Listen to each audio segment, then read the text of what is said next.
안녕하세요. 톡톡사연 DJ 김은숙입니다. 오늘도 재미있는 두 개의 사연이 준비되어 있는데요. 여러분의 좋아요, 구독은 제작하는 데 큰 힘이 됩니다. 아직 안 누르셨다면 좋아요, 구독 한 번씩 부탁드려요. 그럼 첫 번째 사연 바로 시작하겠습니다. 안녕하세요. 저는 경기도에 살고 있는 중년의 여자입니다. 제 이야기 한번 들어주시겠어요? 우선 저는 알콩달콩 사랑이 넘치는 집안에서 자라나지 못했어요. 친정엄마는 매사에 불평불만이 많으신 분이었거든요. 친정엄마는 일남 삼녀 집안의 셋째이셨는데 내남매 중에 애매한 순번이라 높은 서열 대우도 못 받고 그렇다고 어리다른 특혜도 못 받고 그야말로 이도저도 아니었다고 합니다. 중학교도 간신히 나오셨고요. 큰이모는 장녀라고 해서 외할머니께서 수족 혹은 분신이라 여기시며 의지하셨고 외삼촌은 말할 것도 없이 장남이라서 없는 집안 형편에도 가장 많은 걸 누리셨고요. 막내인 작은 이모는 늦둥이라는 이유로 위 형제들이 이제 돈을 벌고 있을 때였기 때문에 공부도 하고 싶은 만큼 다 하셨고 그리 어려운 길을 걷지 않으셨죠. 어릴 때는 이런저런 것들을 잴 생각도 못 하시고 그저 상황에 따라서 물 흐르듯이 사셨던 게 저희 친정엄마인데요. 공장 일만 죽도록 하시다가 어느 날 집안 어르신들의 뜻에 따라 시집을 가버리셨을 때 그때부터 지금 세월에 대한 원망이 피어오르기 시작하셨다고 합니다. 왜냐하면 결혼을 하시자마자 금세 임신부터 하셨거든요. 단칸방 신혼집에서 불러가는 배를 느끼며 친정엄마는 우울함을 느끼기 시작하셨고 당신 빼고 남들은 다 누리는 것 같은 청춘을 한없이 동경하기 시작하셨어요. 그러고 나서 태어난 아이가 바로 제 언니입니다. 친정엄마는 구박을 많이 받으셨대요. 아들을 못 낳았다는 게 죄목이었습니다.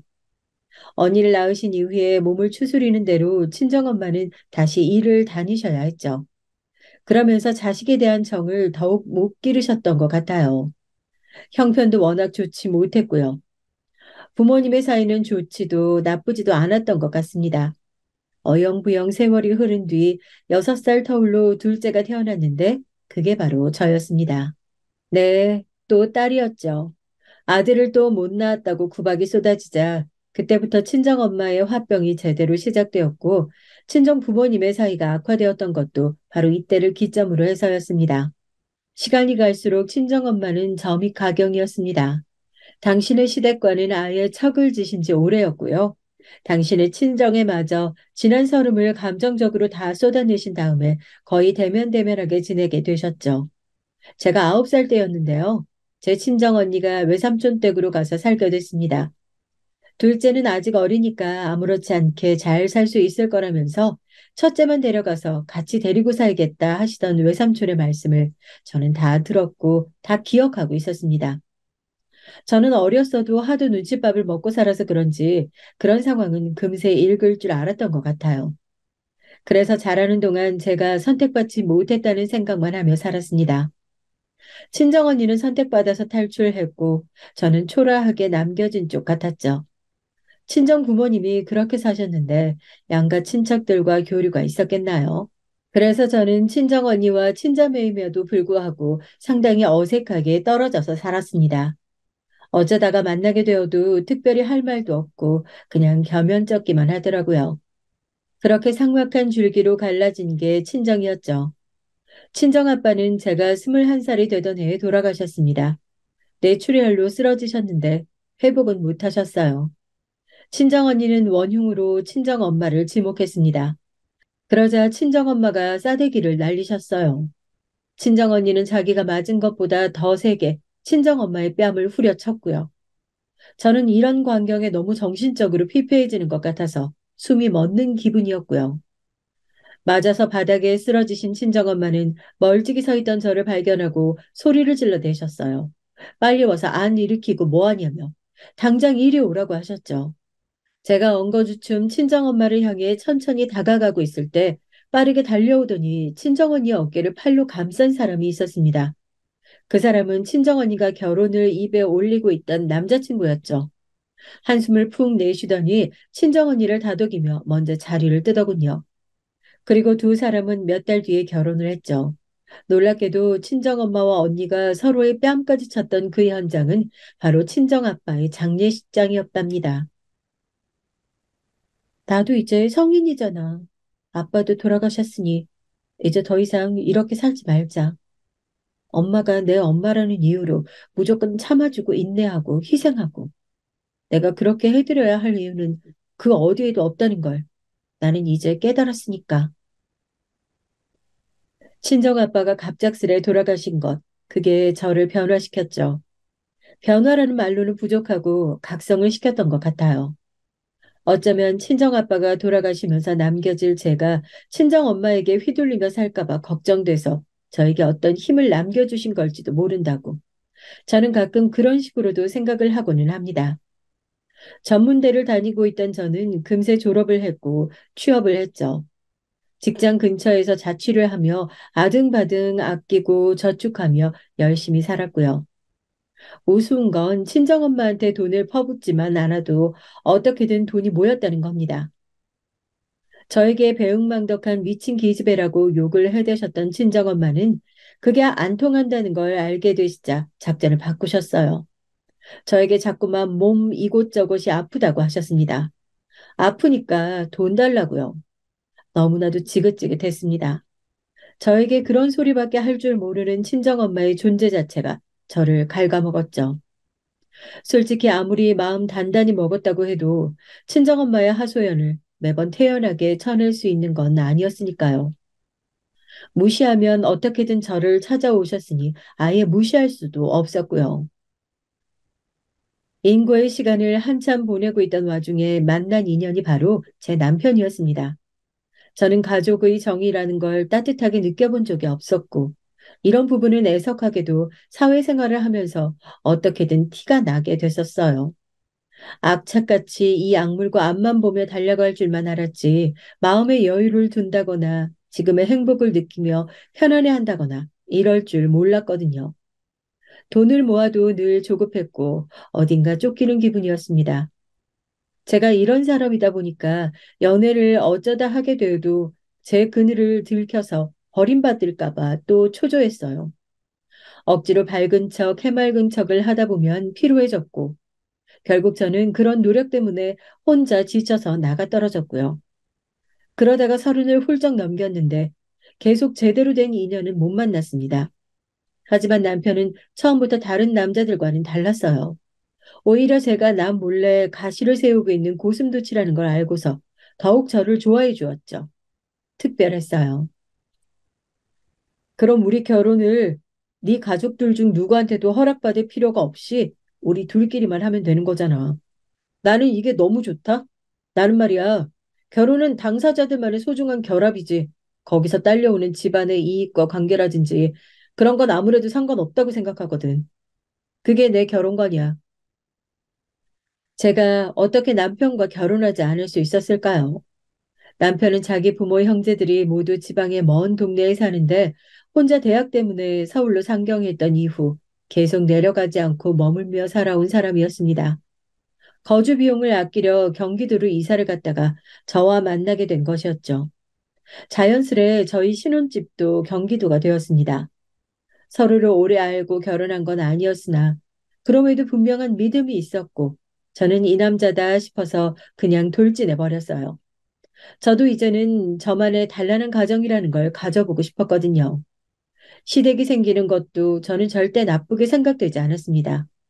비록 시댁이 멀지만 복작복작한 식구들의 정을 간접적으로 느끼며 산다면 좋을 것 같았죠.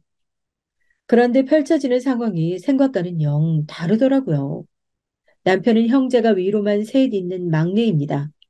시부모님께서 나이가 꽤 있으신 만큼 남편이 서른 중반이 돼서야 결혼하게 된 만큼 저희 부부의 결혼에 대해 전혀 왈가왈부하지 않으셨어요.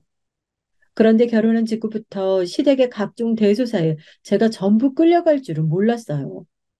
결혼하고 한 달 됐을 때 남편의 멀디 먼 친척 형제의 결혼식에 참석하라는 시댁에 연락을 받은 게 시작이었죠. 남편도 그 친척하고 아주 어렸을 때 두 번 본 게 전부라고 했어요. 세상에, 왕래가 그 정도로 없었는데, 게다가 본인 결혼식 날짜가 잡혀 있던 상황에서 우리 결혼식은 안 왔는데 우리가 가져야 한다고? 이건 좀 아닌 것 같다. 장소도 생각보다 너무 멀잖아. 그렇기는 한데, 네가 집안 행사에 군말 없이 헌신을 하는 모습, 나는 우리 집에 얼른 증명해드리고 싶은 마음이 있거든? 이런 것 때문에라도 결혼식을 갔으면 좋겠어.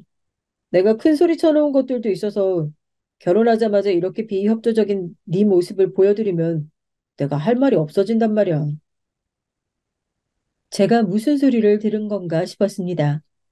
저의 그늘마저 감싸주는 남편의 모습에 끌려서 결혼을 한 건데 제가 가진 그늘을 이용해서 자기가 어떻게 좀 해보려는 남편의 모습이라니 너무 속상했죠.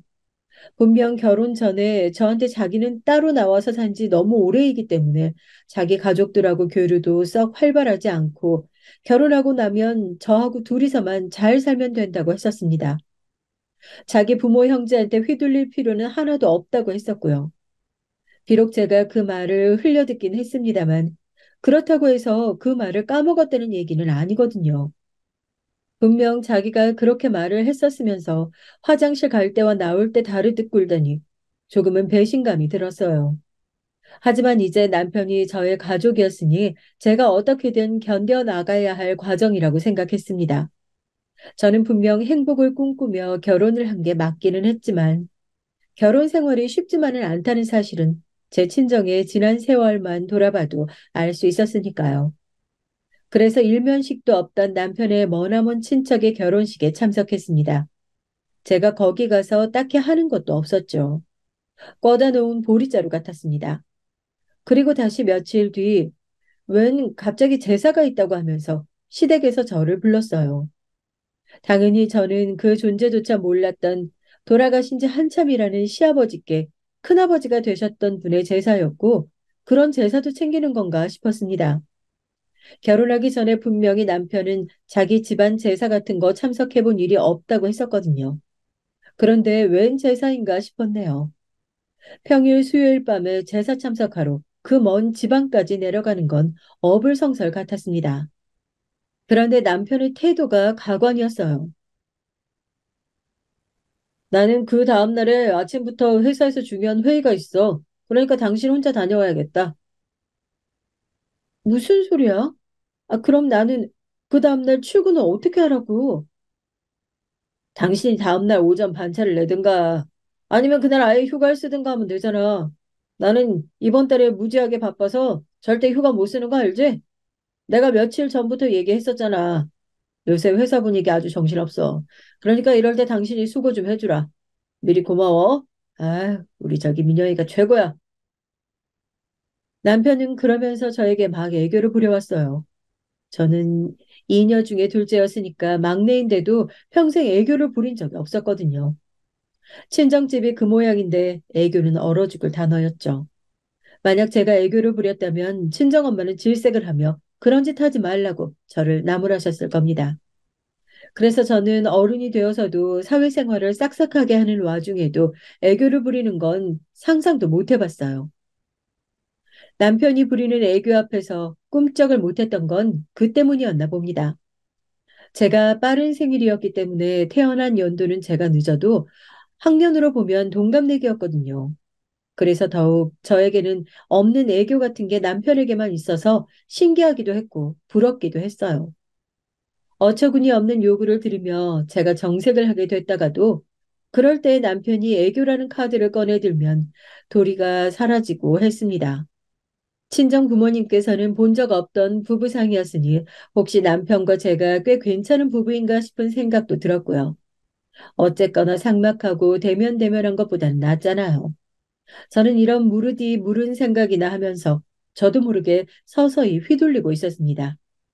그때 목요일 오전 반차를 급하게 내고 제사에 참석했었어요. 장소는 제 시댁도 아니었고 제 큰 집이었죠. 저 혼자 가서 다른 것보다도 얼마나 멋쩍었는지 모릅니다. 어색해서 우물쭈물하게 있으니까 다들 저에게 이런저런 일거리를 주더군요. 겸연쩍게 있는 것보다야 뭐라도 하는 게 나을 것 같아서 그렇게 했어요. 하지만 그건 첫 단추를 잘못 끼운 행각이 되고 말았죠. 자리가 사람을 만든다고 하던데 저는 제 자리를 잘못 펼쳤던 거예요. 그때 아침 첫 고속버스를 타고 올라와 집에 오자마자 남편이 간밤에 먹고 하나도 안 치웠던 부엌을 정리한 뒤 출근 준비를 부랴부랴 하고 일을 나갔어요. 피곤해서 오후 내내 죽는 줄 알았습니다. 또 제사가 있었어요. 남편이 이번에는 주말이니까 자기도 같이 갈 테니까 무조건 참석하자고 하더군요. 거절할 도리가 없어서 그렇게 했습니다. 갔더니 거기서 어떻게 된 줄 아시나요? 저만 도착하자마자 숨도 못 돌리고 미친 듯이 일을 했어요. 제사 음식 준비를 처음부터 하려니 아주 끝도 없었죠. 과장을 좀 보태자면 허리 한번 못 폈던 것 같네요. 제가 그러는 동안 남편은 자기 친척들하고 남자들끼리 모여서 수다 떨더니 밖에 나가 놀고 오자면서 휙 나가버리더라고요. 준비가 다 끝나고 제사 올릴 때 돼서야 돌아왔습니다. 잘 알지도 못하는 시댁의 먼 친척집에서 하룻밤 자는 것도 저는 너무 불편했어요. 그런데 이튿날 집으로 돌아오는 길에 남편이 이러더군요. 이러니까 하루 나들이 하고 돌아가는 것 같다. 그치? 기분 전환 다 되네. 그래, 나는 너무 피곤한데. 잠자리도 불편했는지 좀이 다 쑤시는 느낌이야. 에이, 불편해도 그런 것쯤은 감수할 수 있잖아. 아, 우리 집안 친척들하고 이럴 때 얼굴 봐두고 교류하는 거야. 당신은 가족들하고 북적북적 대는 거, 그게 로망이라고 했었지? 그 로망, 이렇게 이루면서 사네. 가족의 정이라고는 눈꽃만큼도 모르고 살던 당신인데, 나랑 결혼해서 많은 걸 누리네? 이거 전부 내 덕분인 줄 알지? 남편은 장난식으로 말을 하는 게 아니라 정말 진지하게 자기가 그렇게 생각을 하고 말을 뱉는 것 같았어요. 너무 큰 황당함에 압도당해서 저는 할 말을 잃었습니다. 저는 결혼하고 나서 그 이전보다 몸이 너무 피곤하고 스트레스가 잔잔하게 쌓여가는 느낌이었건만 남편은 자기가 저의 구세주라고 생각하는 모양이었어요. 저는 생각이 많아졌고 자꾸만 이게 맞나 하는 갈등이 들기 시작했습니다. 먼 놈의 제사가 그렇게 많은 줄 모르겠더군요. 결혼 전에는 제사 따위 전혀 상관없이 살 줄로만 생각했었는데 반전도 그런 반전이 없었어요. 서로에게만 집중하며 살자던 남편은 당최 어디로 갔는지 그 누구보다 집안 대소사에 관심 많고 참여율 높은 사람이 되어 있었습니다. 아, 참여율이 높다는 건 살짝 무리가 있네요. 남편의 참여율은 반 정도 되었고 100% 참여하는 건 저뿐이었으니까요. 제 친정엄마 징징대시는 소리 들으며 산 것도 머리 아파 죽겠는데 결혼하고 나서는 제사 타령이라니. 근데 사람이요.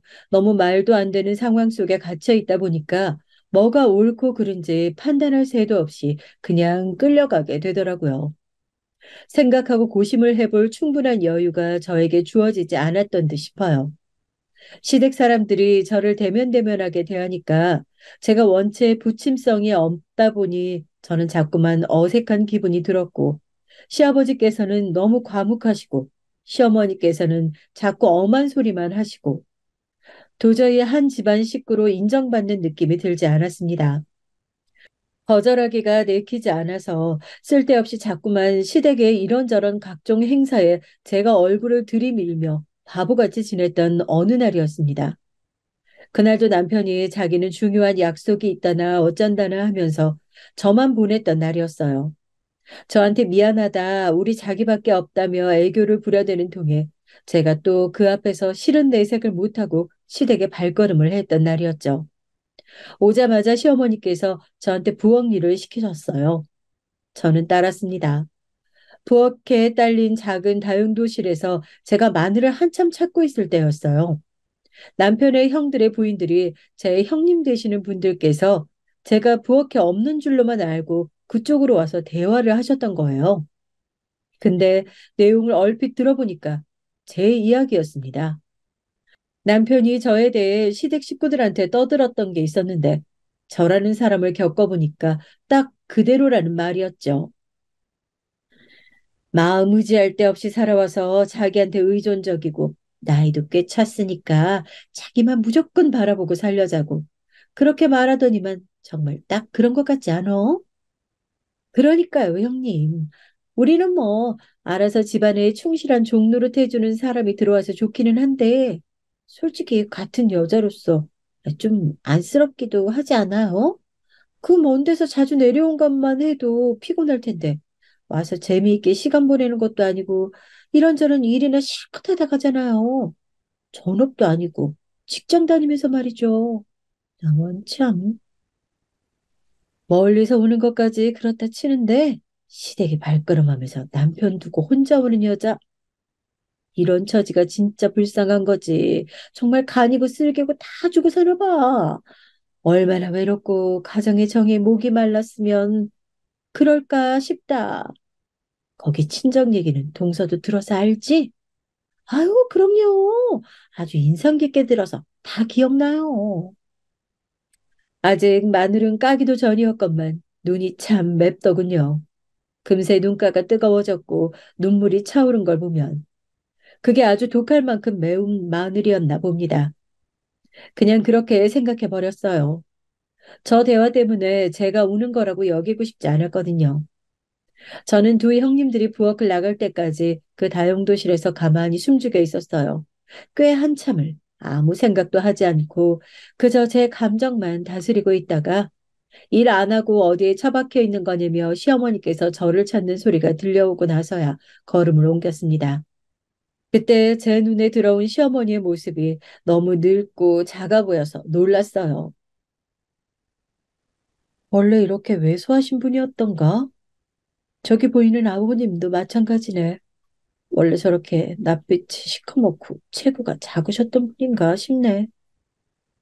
사실 그런 건 제 달라진 마음가짐에서 비롯된 것이었죠. 저는 급한 일이 생겨서 가봐야 한다는 짧은 핑계만 남긴 채 시댁을 빠져나왔습니다. 시부모님께서 저를 무척 당황스럽게 보셨었죠. 군말 없이 시댁 일 거드는 며느리가 저인데 기행을 벌였으니 절대 제가 거짓 핑계를 댔을 거라고는 그때 생각을 못 하셨을 거예요. 현관으로 빠르게 가다가 형님들과 마주쳤어요. 저를 오묘하게 쳐다보시더군요. 여태까지 저를 안쓰럽고도 우스운 동서로 여기고 계셨다는 걸 그제야 알았다는 게 제 스스로 기가 막혔습니다. 그곳을 태연하게 빠져나온 저는 두 번 다시 그곳에 가지 않았어요. 그뿐만 아니라 다른 어떤 시댁의 대소사에도 일절 참여하지 않았죠. 남편을 하루아침에 돌변한 저의 태도에 무척 놀랐습니다. 당신 어디 아픈 거 아니야? 아니, 그렇지 않고서요. 이럴 리가 없는데. 김민영은 내가 아는 최고로 착하고 수더분한 여잔데. 갑자기 왜 안 하던 짓을 하고 그래? 당신답지 않아. 나답지 않다고? 나다운 게 대체 뭐라고 생각하는데? 나 이제 아무런 득도 없는 짓거리에 내 시간과 노력을 쏟지 않을 거야. 득과 실을 따지면서 살아야지. 한 가족인데. 어떻게 집안일에 득실을 따질 수가 있어? 당신 정말 이상해졌다. 글쎄, 자기 가족들한테 내 집안 이야기며 과거 있었던 일들 신나게 다 떠들어 놓고 당신이 나보다 더 이상한 게 아닐까? 나는 그렇게 생각하거든. 그리고 나는 도저히 당신 가족이 내 가족 같지 않아. 아무리 죽어랍시고 열심히 일을 해도 나는 일꾼일 뿐이지 한 식구라는 생각이 안 들어. 제가 그동안 한 번도 보인 적 없던 차분하고 싸늘한 태도로 말을 이어가자 남편은 말문이 막혔고 금세 얼굴이 당혹감으로 시뻘겋게 물들었습니다. 저는 제 그늘을 환한 빛으로 감싸주었다고 믿어왔던 남편이 실상은 제 뒤에서 자기 식구들에게 제 불행했던 이야기를 신나게 떠들었고 저를 자기 입맛대로 조종할 수 있는 쉬운 여자라고 생각해 왔다는 게 너무 충격적이다 못해 역겨울 정도라 차마 이게 현실이라고는 생각되지 않을 정도였습니다. 진짜 사실이라면 인간적인 배신감이 지나쳐도 너무 지나친 사안이었으니까요. 이런 부분을 끄집어내는 것만으로도 저에겐 고역이었기에 제 스스로 달랠 시간이 필요했습니다. 살면서 저는 대부분의 고뇌를 혼자 해왔어요. 그런 인생이었죠. 그래서 심적으로 너무 힘든 이런 순간이 닥쳤을 때 혼자 고요히 생각을 가라앉히는 게 필요했어요. 며칠이 흐르는 동안 시댁의 연락이 빗발쳤지만 저는 이미 그 번호들에 다 차단 작업을 마친 뒤였습니다. 수습하는 남편만 바빠졌죠. 하지만 상관하지 않았어요. 생각의 정리를 저는 계속하고 있었고, 겨우 이렇게 살고 싶어서 온갖 괴로웠던 지난 날들을 다 이겨내며 살아온 것은 아니라는 결론이 들더군요. 고작 이런 모습으로 살 것 같았으면 차라리 친정엄마의 곁에 붙어서 괴로움 속에 메말라 죽는 게 나았을 거라는 생각 역시 들었고요. 이제 이런 복잡한 신경을 아는 채로 지내는 사이 남편은 거나하게 본색을 드러내 주었습니다. 바람이었어요. 저를 향해 당신 이상해졌다고 툴툴대던 적반하장의 남편은 그런 본인이야말로 진짜 이상한 짓을 저질렀습니다. 사실상 저와 냉전 상태였음에도 불구하고 언제부터인가 아침 출근길에 콧노래를 부르고 옷도 신경 써서 골라 입고 심지어는 향수도 슬쩍 뿌리더라고요. 게다가 먼 놈의 회식이며 야근이 그렇게 많은지 집에도 아주 늦게 귀가할 때가 많았습니다. 가만 보니까 전에도 왠지 회사 일이 갑작스럽게 바쁘다는 얘기를 자주 하지 않았었나? 만약 그게 가짜였다면 나를 시댁으로 혼자 보내기 위한 거짓말이었을 수도 있고, 어쩌면 바람을 피우기 위한 변명일 수도 있어. 저에게도 여자의 직감이라고 불리우는 게 있긴 하더라고요. 믿고 싶지 않았으나 남편에게 아무래도 다른 여자가 있는 듯 싶었습니다. 간을 보며 지내던 저는 어느 날 회사에 큰일이 터져서 야근을 하게 됐다고 금요일이라 내일 출근 안 하니까 다 수습하고 가려면 거의 자정 무렵까지 걸릴 것 같다고 남편에게 거짓말을 했어요. 그러면서 냉장고에 양념고기 있으니까 챙겨 먹으라고 했습니다. 정말 맛있는 한우로 만든 거라고도 덧붙였죠. 과연 이런 얕은 수법이 통할까 싶었는데 어이없게도 진짜 통했습니다. 평소보다 2시간 늦게 집으로 가봤죠. 그런데 빌라 입구에서 나오는 남편을 딱 마주쳤던 겁니다. 남편의 옆에는 팔짱을 끼고 있는 여자가 있었어요. 딱 봐도 저보다 나이가 어렸고요. 저를 보자마자 슬쩍 팔짱을 풀더군요. 그걸 보고 이 여자가 저를 알고 있다는 걸 알았습니다. 깜짝이야. 당신, 왜 벌써 와? 일이 빨리 마무리됐거든. 근데 내가 야근하는 동안 당신 아주 즐거운 시간을 보내고 있었나 봐. 지금 제정신이야? 당신이 나한테 어떻게 이래? 아니야, 뭔가 오해가 있는데, 이쪽은 내 친한 대학 후배일 뿐이야.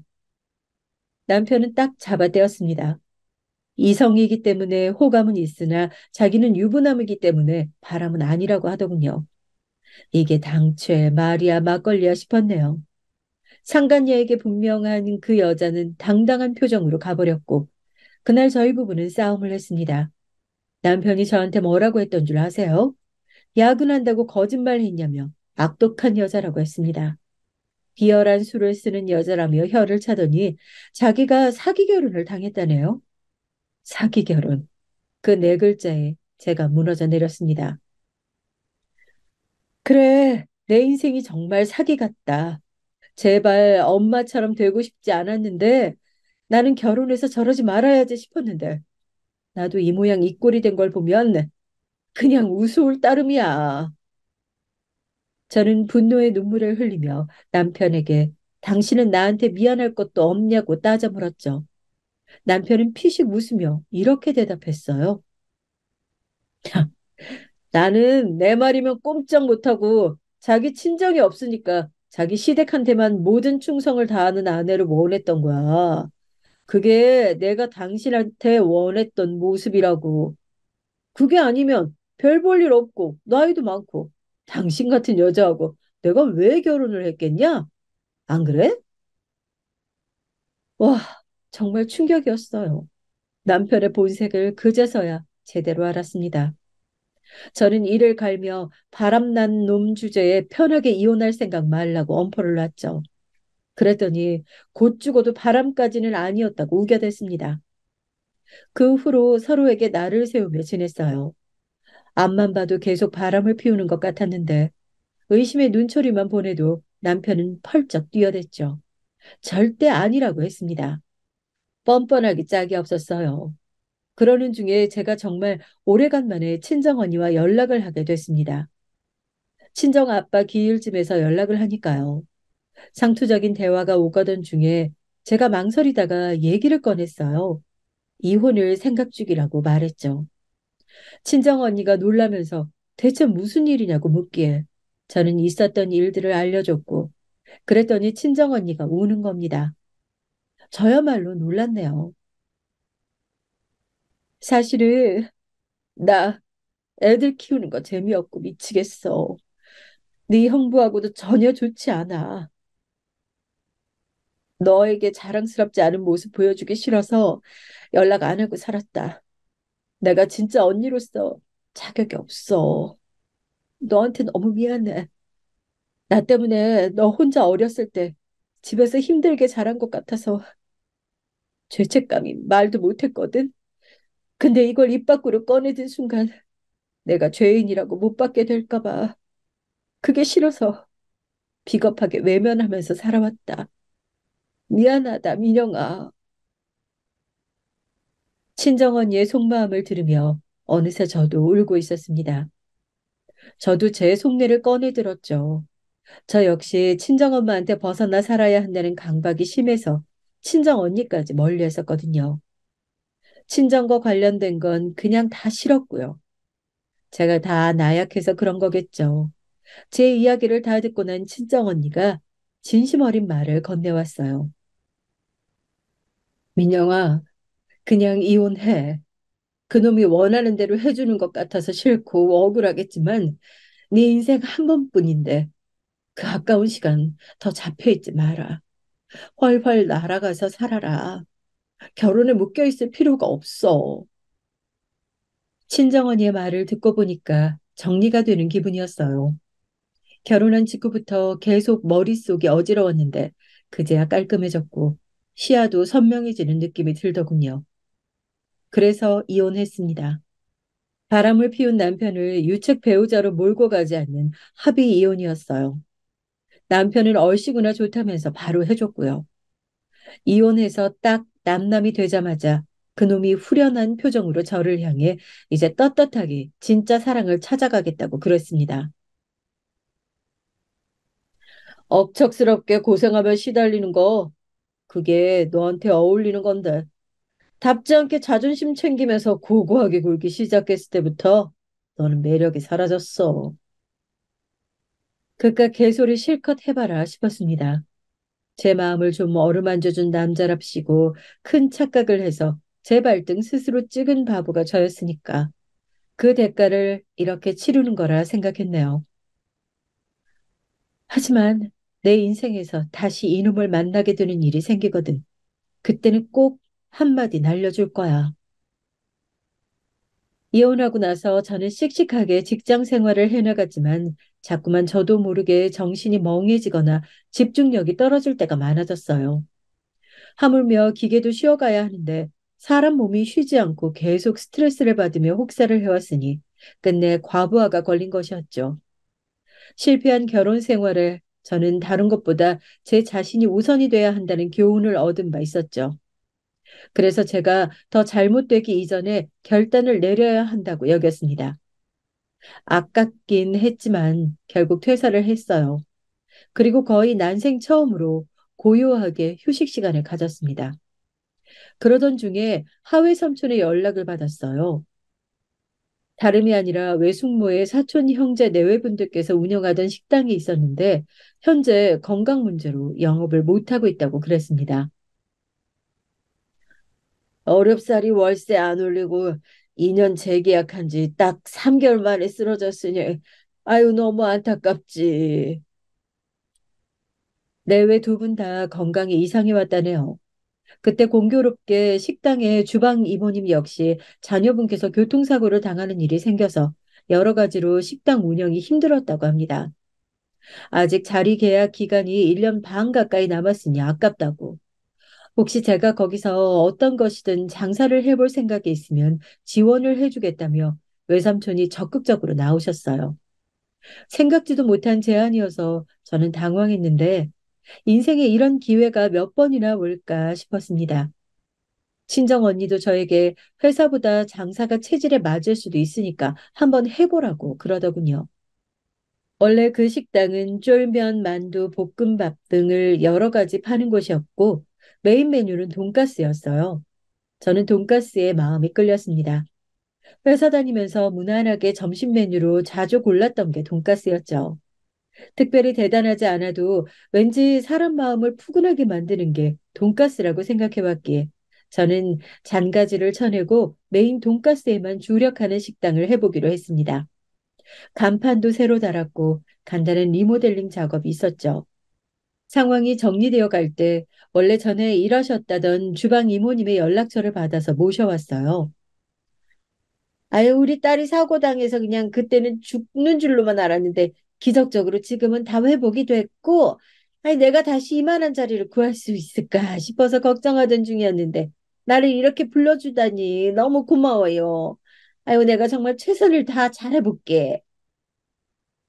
세련된 젊은 인력을 구하지 않고 제가 당신을 찾아주신 것을 주방 이모님은 무척 고맙게 여기셨습니다. 그리고 홀과 주방을 오가며 전두주의를 해줄 직원을 뽑았는데 친정언니의 대학 선배였어요. 결혼하고 나서 경력 단절이 되신 분이었죠. 친정언니와 대학 때만 잠시 가깝게 지냈다가 그 이후로 왕래가 없었는데 우연히 얼마 전 서로 소식이 닿았다는 겁니다. 그런데 이분이 바로 이쪽 동네에 살고 있다는 것을 친정언니가 알고서 저에게 연결을 해준 거예요. 선택은 저의 몫이라 하였지만 저는 이분을 직접 뵙자마자 채용을 결정했습니다. 똑부러지고 진실된 인상이 이끌렸거든요. 이제 애들이 다 중학생이라 한숨 돌리게 됐는데 앞으로 더 돈이 들어갈 걸 생각하며 원래 일자리부터 급했거든요. 하지만 경력 끊긴 지 10년이 훌쩍 넘었다 보니까 취업 시장이라는 게 쉽지 않았어요. 결국 식당 일 쪽으로 눈을 돌렸는데 컴퓨터 앞에는 앉게 생겼는데 이런 일 하겠냐며 저를 안 써주더라고요. 자신감이 떨어진 때에 이렇게 좋은 기회를 받게 돼서 너무나 좋아요. 다른 건 몰라도 계산이 빠른 분이어서 저는 정식 오픈 전부터 안심이 됐어요. 아무나 4년제 나오는 게 아니라는 생각도 들더군요. 그리고 짧게 나와서 땜빵으로 일해줄 알바생도 뽑았습니다. 나이로는 가장 선배이셨고요. 이분은 근처 마트에서 고정 시식 사원으로 일하시는 분인데 원래 다른 일도 병행하셨다가 그 자리가 없어진 후로 난감해하고 계셨어요. 고정 시식 일은 거의 주말에만 하니까 평일에는 할 일이 없으신 것이었죠. 아유, 나이 50 먹고 아직 팔팔하다고 생각했는데 일자리 구하는 게 어떤 것이든 쉽지 않더만. 젊은 사람 안 써주고 나 같은 늙은 아줌마만 써줘서 정말로 고마워요. 아유, 내가 젖 먹더니까지 짠해서 열심히 해보리다. 그렇게 저 포함 여자 4인방이 완성됐습니다. 전에는 원래 그 식당에 휴일이 없었다던데 저는 화요일로 고정 휴일도 정했고요. 양도 푸짐하고 깔끔한 돈가스 하나만 제대로 하는 집으로 탈바꿈을 해놨어요. 첫 오픈했을 때 많이 대비를 했음에도 고작 두 테이블만 동시에 받아도 우왕좌왕하기도 했습니다. 실전은 확실히 다르더군요. 하지만 즐거웠어요. 저는 제가 내향적이라서 컴퓨터 앞에 앉아 있는 일을 더 좋아할 거라고 여겼는데 식당 운영이라는 게 은근히 뿌듯하고 보람되더라고요. 첫 주를 무사히 넘긴 후 4인방에 모여 앉아서 두런두런 대화를 나눴는데 다들 저한테 어째서 다른 세련된 메뉴로 하지 않고 돈가스 전문집으로 정했냐고 물어왔어요. 그래서 제가 마음속에 있는 솔직한 답변을 꺼내들었죠. 어렸을 때 저는 화목한 가정의 상징이 돈가스라고 생각했었거든요. TV에 어떤 연예인이 나와서 어릴 적에 엄마가 돈가스 사준다고 해서 나갔는데 치과를 가서 울고불고 난리를 쳤다는 일화를 풀었을 때 그거 보면서 가슴이 아련했습니다. 저에게는 저런 추억이 없었고 있었을 가능성조차 없었기 때문입니다. 그런 이야기를 하면서 저도 모르게 이런저런 가정사까지 다 풀어버렸어요. 그럴 의도는 처음에 없었지만 정 깊은 눈빛으로 저를 바라봐 주시는 분들에게 홀려서 얘기를 다 해버렸죠. 점점 모두의 눈가가 촉촉해졌어요. 그리고 저는 다른 분들의 이야기도 들을 수 있었습니다. 나는 지금도 귀 한쪽이 잘 안 들리잖아. 12살 적에 친정아버지한테 별것도 아닌 이유로 귓방망이를 잘못 얻어맞은 후로 이렇게 됐지 뭐예요? 나는 아직도 이 아픔이 서러워. 나이가 들어서도 가시지를 않아요. 근데 더 아팠던 건 친정어머니가 그때 나한테 그러길래 행동을 잘했어야지 하고 아예 혼냈다니까. 주방 이모님의 일화를 들으며 저도 모르게 분노로 가슴이 뜨거워졌던 것 같아요. 다른 분들에게도 하나같이 인생의 아픔이나 고충이 있었습니다. 저마다 인생의 이야기들이 있더라고요. 서로의 이야기를 나누며 그때 많이 가까워졌어요. 제 결혼 생활 이야기를 들으시더니 다들 가슴을 치며 자기 일처럼 화를 내셨었죠. 저 대신 전 남편 욕을 시원하게 해주시는 직원분들의 뜨거운 반응에 저도 모르게 웃음이 터졌었고요. 앞으로 식당이 어떻게든 잘 될 거라는 예감이 들었습니다. 첫 술에 배부를 수는 없었기에 겸손한 자세로 차근차근 해나갔죠. 직원들과 서로를 다독이며 열심히 했어요. 그런 때에 정말 운명처럼 불청객이 등장했던 겁니다. 점심 장사의 끝물 시간대였고 저는 식당 뒤편에서 깍두기 담글 무가 담긴 포대자루들을 정리하고 있었어요. 그러다가 한 포대를 끌고서 안으로 들어왔는데 어떤 손님 한 분이 다 드시고 계산 중이었고 그 외에는 딱 한 테이블이 있었는데 주문한 후에 음식이 나오기를 기다리고 있는 모양새였어요. 남자와 여자가 앉아 있는 그 테이블을 본 순간 제가 화들짝 놀라고 말았습니다. 그 남자는 바로 제 전 남편이었기 때문이에요. 대체 여기까지 웬일인지 싶은 생각이 가장 먼저 들었고, 맞은편에 앉은 여자의 정체가 다음으로 제 눈에 들어왔습니다. 기억을 더듬어 보니 확실히 그 여자가 맞았어요. 남편과 바람을 피웠던 그 여자요. 이혼 확정 이후에 알게 됐던 사실은 그 여자가 저보다 7살 어리다는 것이었죠. 남편하고는 그럼 8살 차이인데 대학 후배라는 변명을 대었다는 게 황당한 부분이었네요. 그 망할 상간녀가 먼저 저를 발견하고 알아차리더니 피식 웃으며 전 남편에게 속닥거렸습니다. 그러자 전 남편이 한참 일을 하고 난 이후의 모습인데다가 포대자루까지 하나 끌고 있는 제 모습을 크게 훑어봤어요. 와, 세상 좁다. 아, 여기서 이렇게 보네? 반갑다. 알바하나 봐. 알바 아니고 사장이거든. 돈가스 먹으러 왔으면 곱게 돈가스나 먹고 가. 그 입으로 쓸데없는 소리 하지 말고. 아, 그래. 야, 여기 장사는 좀 되냐? 이렇게 팔이 날려서 어떡해. 사장이라서 직접 고생하는구나. 아유, 대단하네. 열심히 해. 너는 그러고 사는 게, 야, 너한테 딱 어울려. 네 자리 잘 찾았다, 야. 말본새 참하게 하면 좋을 텐데. 전 남편이 떠드는 소리에 맞춰서 제 어이가 사라져 갔습니다. 자기 예비 처가에서 워낙 잘해줘서 너무 여유롭다는 아무도 안 물어본 이야기를 전 남편이 신나게 떠들었어요. 상간녀와 결혼을 앞둔 모양이었습니다. 저보다 어린 데다가 집안 형편도 괜찮으니 저와 미련 없이 이혼할 만했구나 싶었네요. 전 남편이 그런 소리를 떠드는데 상간녀는 민망해하기는커녕 고개를 더 빳빳하게 들더군요. 그 꼬라지를 보고 제가 피식 웃었습니다. 제정신 박힌 여자라면 전 남편 같은 놈한테 이끌려서 이혼하는 거 다 보고도 결혼 생각을 할 리가 없었죠. 그러니 정신 나간 상간녀와 결혼해봤자 그게 무슨 행복이겠나요? 그래서 웃었습니다. 제가 웃자 두 연놈들이 당혹스러워했어요.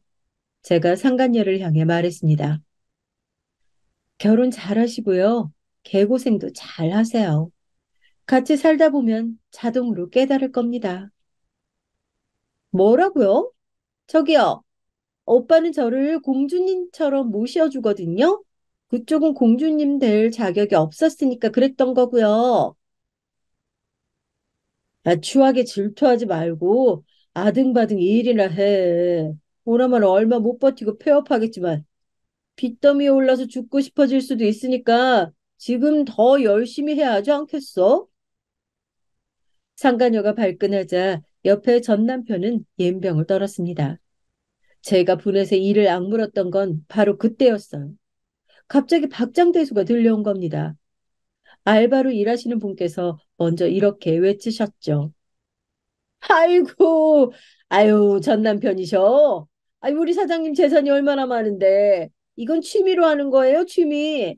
재산 있는 거를 없는 것처럼 하고 무덤덤하게 사셨다더니 그 재산 전 남편 놈한테 들킬까 봐 노심초사하면서 이혼하셨다더니만 성공하셨네. 전 남편 놈이 그냥 아직도 아무것도 모르니까. 아유, 우리 사장님 정말 치밀하셨네.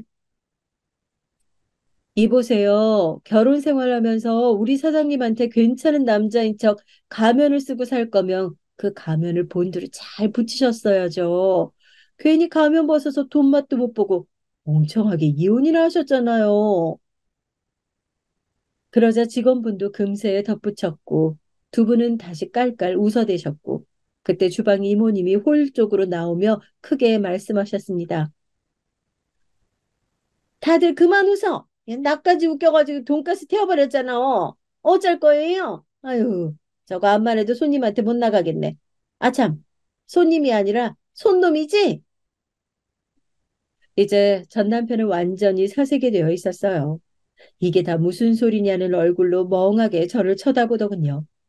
저는 헛기침을 하며 자리를 떠나버렸고 직원 일동은 배가 찢어지게 웃어댔습니다. 저런 덜 떨어진 놈한테 재산 한 푼도 안 뜯겼으니 제가 운이 참 좋았다면서 똑같은 소리를 해댔어요. 의외의 상황에 정신이 쏙 빠진 그 연놈들은 엉거주춤 일어나서 마치 도망가는 것처럼 나가버렸습니다. 너무 경황이 없었는지 상간녀가 자기 휴대폰을 두고 갔다가 얼른 돌아왔는데 그때 직원이 놓치지 않고 말을 했다네요. 저놈 가족들한테 정신병이 좀 있다던데 제사 지내면서 죽은 조상들 이승으로 불러들이는 의식도 몰래 한대요. 그거 정신병은 집안 내력인 거 알죠? 그 어떤 이야기보다 현실감 넘치는 엄청난 거짓말이었습니다. 상간녀는 표정 관리에 실패해서 겁에 질린 낯으로 나가버렸고요. 상황이 일단락된 후 저는 직원들에게 왜 그랬냐고 물으려 하다가 말을 바꿨습니다. 다들 고맙습니다. 덕분에 통쾌했어요. 그러자 모두 그 연놈들이 제 전 남편이자 상간녀임을 안 순간에 한마음 한뜻으로 그렇게 자동으로 행동하게 됐다고 하면서 제 길을 살려준 것 같다며 기쁘다고 해줬어요. 오늘 내내 다 같이 깍두기를 담그며 이야기꽃을 피웠는데 전 남편 놈과 상간녀가 기어이 만남을 이어왔고 결혼을 앞두었다는 사실을 목도했음에도 제가 하나도 심경이 복잡하지 않고 그저 웃음이 나고 있다는 것에 저도 신기했습니다. 이혼하고 나서 1년, 그 사이 제가 많이 성장했고 또 좋은 사람들을 곁에 두게 되었다는 게 실감이 나더군요. 더 열심히 살아야겠다는 생각이 들었어요. 정말 신기한 건 그 사건 이후로 식당이 무척 잘 되기 시작했다는 겁니다. 그 연놈들을 만나게 된 게 마치 액땜이라도 되었나 봐요. 눈코 뜰 새 없이 바쁜 나날들이 이어졌습니다. 그런데 원래 이 자리 주인이었던 외숙모의 사촌 형제 내외분들은 건강 회복이 어려워서 결국 장사판으로 다시 돌아오시는 건 영영 접기로 했고 먼 지방의 시골로 떠나기로 하셨습니다. 외삼촌과 외숙모도 함께 가서 몇 주를 그곳에서 지내셨다고 하셨어요. 그러면서 놀라운 결단을 내리셨습니다. 제 친정 엄마를 설득해서 함께 내려간 거예요. 거의 평생을 악에 바쳐 사셨던 친정엄마는 시골로 가서 안정을 찾게 되셨습니다. 외삼촌이 친정엄마를 진심으로 위로해 주셨고 그 어떤 위로도 비꼬아 듣는 친정엄마인데 외삼촌의 말씀을 듣고서 그때 한 줄기 눈물을 흘리셨다고 해요. 그 얘기를 듣고 저도 반성을 했어요. 지난 날을 뒤로 한 채 친정엄마에게 자주 안부를 전하는 딸이 됐죠. 친정 언니와도 가까워졌고요. 저와 자매의 오해를 나누게 된 친정 언니는 성격이 밝아졌고 형부하고도 딱딱해져 있던 관계가 회복됐습니다. 식당이 갈수록 너무 잘 돼서 저는 계약 만기가 다가왔을 때 당연히 연장을 원하면서도 월세가 많이 오를까 봐 걱정했는데 놀랍게도 건물주 사장님께서는 월세를 올려받지 않으셨어요. 건물 1층에 이렇게 문전성시를 이루는 가게를 갖게 된 것이 기분 좋다고 말씀해 주셔서 많이 울컥했습니다. 전 남편 놈은 상간녀와 헤어졌어요. 제가 생각하기로 애초에 그 상간녀는 전 남편이 유부남이라서 매력을 느꼈던 이상한 여자였습니다. 그러니까 전 남편이 이혼을 한 뒤에도 바로 결혼 안 하고 1년이나 질질 끈 것이었죠. 직원들이 그러는데 전 남편이 식당을 찾아와서 주변에서 몇 번 기웃거렸다고 하더군요. 엄청 잘 되는 현장을 몇 번이나 목격할 때마다 표정이 가관이었다고 해요. 후회로 몸부림치던 전 남편은 자존심을 다 내려놓고 저에게 자기를 다시 받아달라며 빌었어요. 이번에야말로 가정적인 남편이 되어줄게. 거짓말 아니야. 나 내 부모, 형제 앞으로 다 끊고 살 수 있어. 민영아, 너도 이제 나이가 그렇게 찼는데 누구를 또 새로 만나겠냐. 그냥 나 좀 받아주라. 내가 정말 잘못했다. 눈물로 반성할게. 옷 빼입고 꽃다발 들고 찾아왔는데 보면서 그냥 웃기더라고요. 당연히 안 받아줬죠. 근데 식당이 워낙 잘 되다 보니까 꽤 멀리서도 주말에 찾아오는 맛집으로 등극해 있었는데 그날이 주말이었거든요. 그래서 전 남편 놈과 같은 회사에 다니던 사람이 그날 마침 와 있었나 봐요. 입이 가벼운 분이셨는지 회사에 자기가 본 걸 소문을 쫙 냈다고 합니다. 전 남편이 바람 피워서 이혼했었다는 게 퍼진 것이죠. 저는 그 이야기를 시간이 좀 지나서야 식당에 온 다른 손님이 말을 해줘서 알았네요. 어쩐지 저한테 받아달라고 빌 때는 언제고 두문불출하더니 소문대로 스트레스 받고 이직 준비하고 난리치느라 정신이 없어서 그런 것이었더라고요. 이걸 보면 인과응보는 있는 법이라고 생각이 들었습니다. 안녕하세요. 저는 올해로 이제 72세가 된 아들 둘에다 손주, 손녀 각각 한 명씩 본 사람이에요. 나이 먹고 갱년기며 뭐며 여자로 산다는 게 참 쉽지 않은데 자식들 좀 키워서 편히 살아보려 했더니 어째 젊은 날보다 더 버겁고 지치네요. 차라리 내가 젊기라도 했다면 그런 혈기에 맞서서 잘 싸워 남을 수 있을까 싶기도 하고요. 정말 얼마 전에 내 아들네를 향해 니네는 안 늙을 것 같냐고 소리를 지르고 싶더군요. 끝내 속으로 묻어둔 말이긴 하지만 누구한테는 하고 싶어서 이렇게 하소연을 해봅니다. 전 아들이 둘이 있고 큰아들네는 둘 다 일이 바쁜 직업인 고로 거의 둘째 아들과 함께 보낸 시간이 많았어요. 왜냐하면 우리 둘째는 막둥이이기도 하고 장가도 마흔이 다 돼서 갔거든요. 그런데 한창 어린 며느리를 데려고 왔지 뭐예요. 하도 장가를 안 가려던 막둥인데 이런 참았고 귀여운 아가씨가 있었다니 그 부분은 참 기특하게 생각했죠. 어머니 안녕하세요. 명호 씨한테 말씀 많이 들었어요. 언제 한번 찾아뵈려고 했는데 너무 늦었네요. 이렇게 뵙게 되니 너무 좋아요. 그런데 정말이지 피부가 너무 좋으세요. 이 아가씨는 훗날 제 며느리가 됐고 둘이 알콩달콩 짧게 만나고 결혼을 하기까지 얼마나 저에게 잘했는지 몰라요. 그리고 결혼하고 난 뒤에도 그 모습은 쭉 이어지고 있었고요. 처음에는 큰아들내가 꽤 반대를 했었답니다. 정작 우리 막둥이의 애미애비인 우리 남편과 저는 별 얘기를 안 했는데 대뜸 큰아들이랑 큰며느리가 이 며느리를 드리는 것을 반대한다길래 좀 당황했어요. 이후로는 어쩔 수 없이 수락을 했지만요. 아니 엄마, 그 명호 여자친구라던 아가씨 말이야.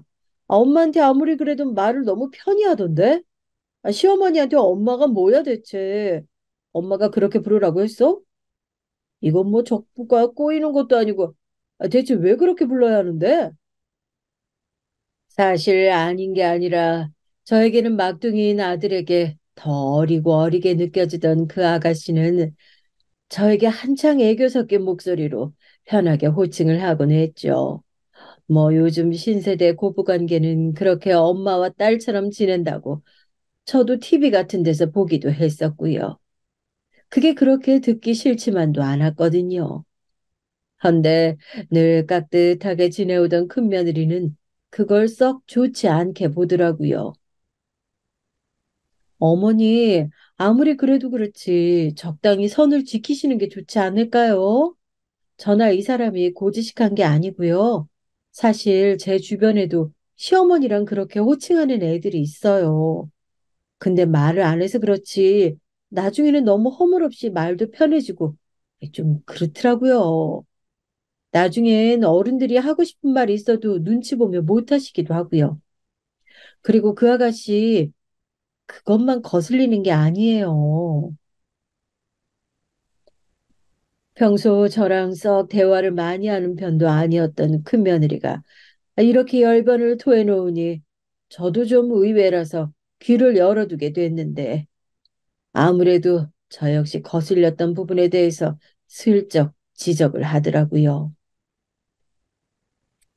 저번에 밥 먹는 자리에 왔을 때 보니까 솔직히 옷차림이 그게 뭐예요? 어른들 계시는데. 그리고 저와 이 사람도 있는데 말이에요.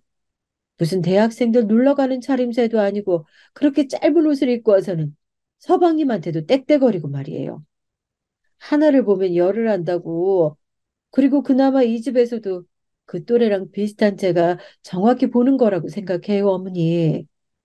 너무 조급해하지 마시고 도련님 다른 여자도 좀 만나보게 하시면 안 되나요? 전 그냥 옷차림 정도는 신경 쓰긴 했는데 우리 막둥이 아들한테 그렇게 함부로 대했다거나 하는 것은 잘 못 느꼈거든요.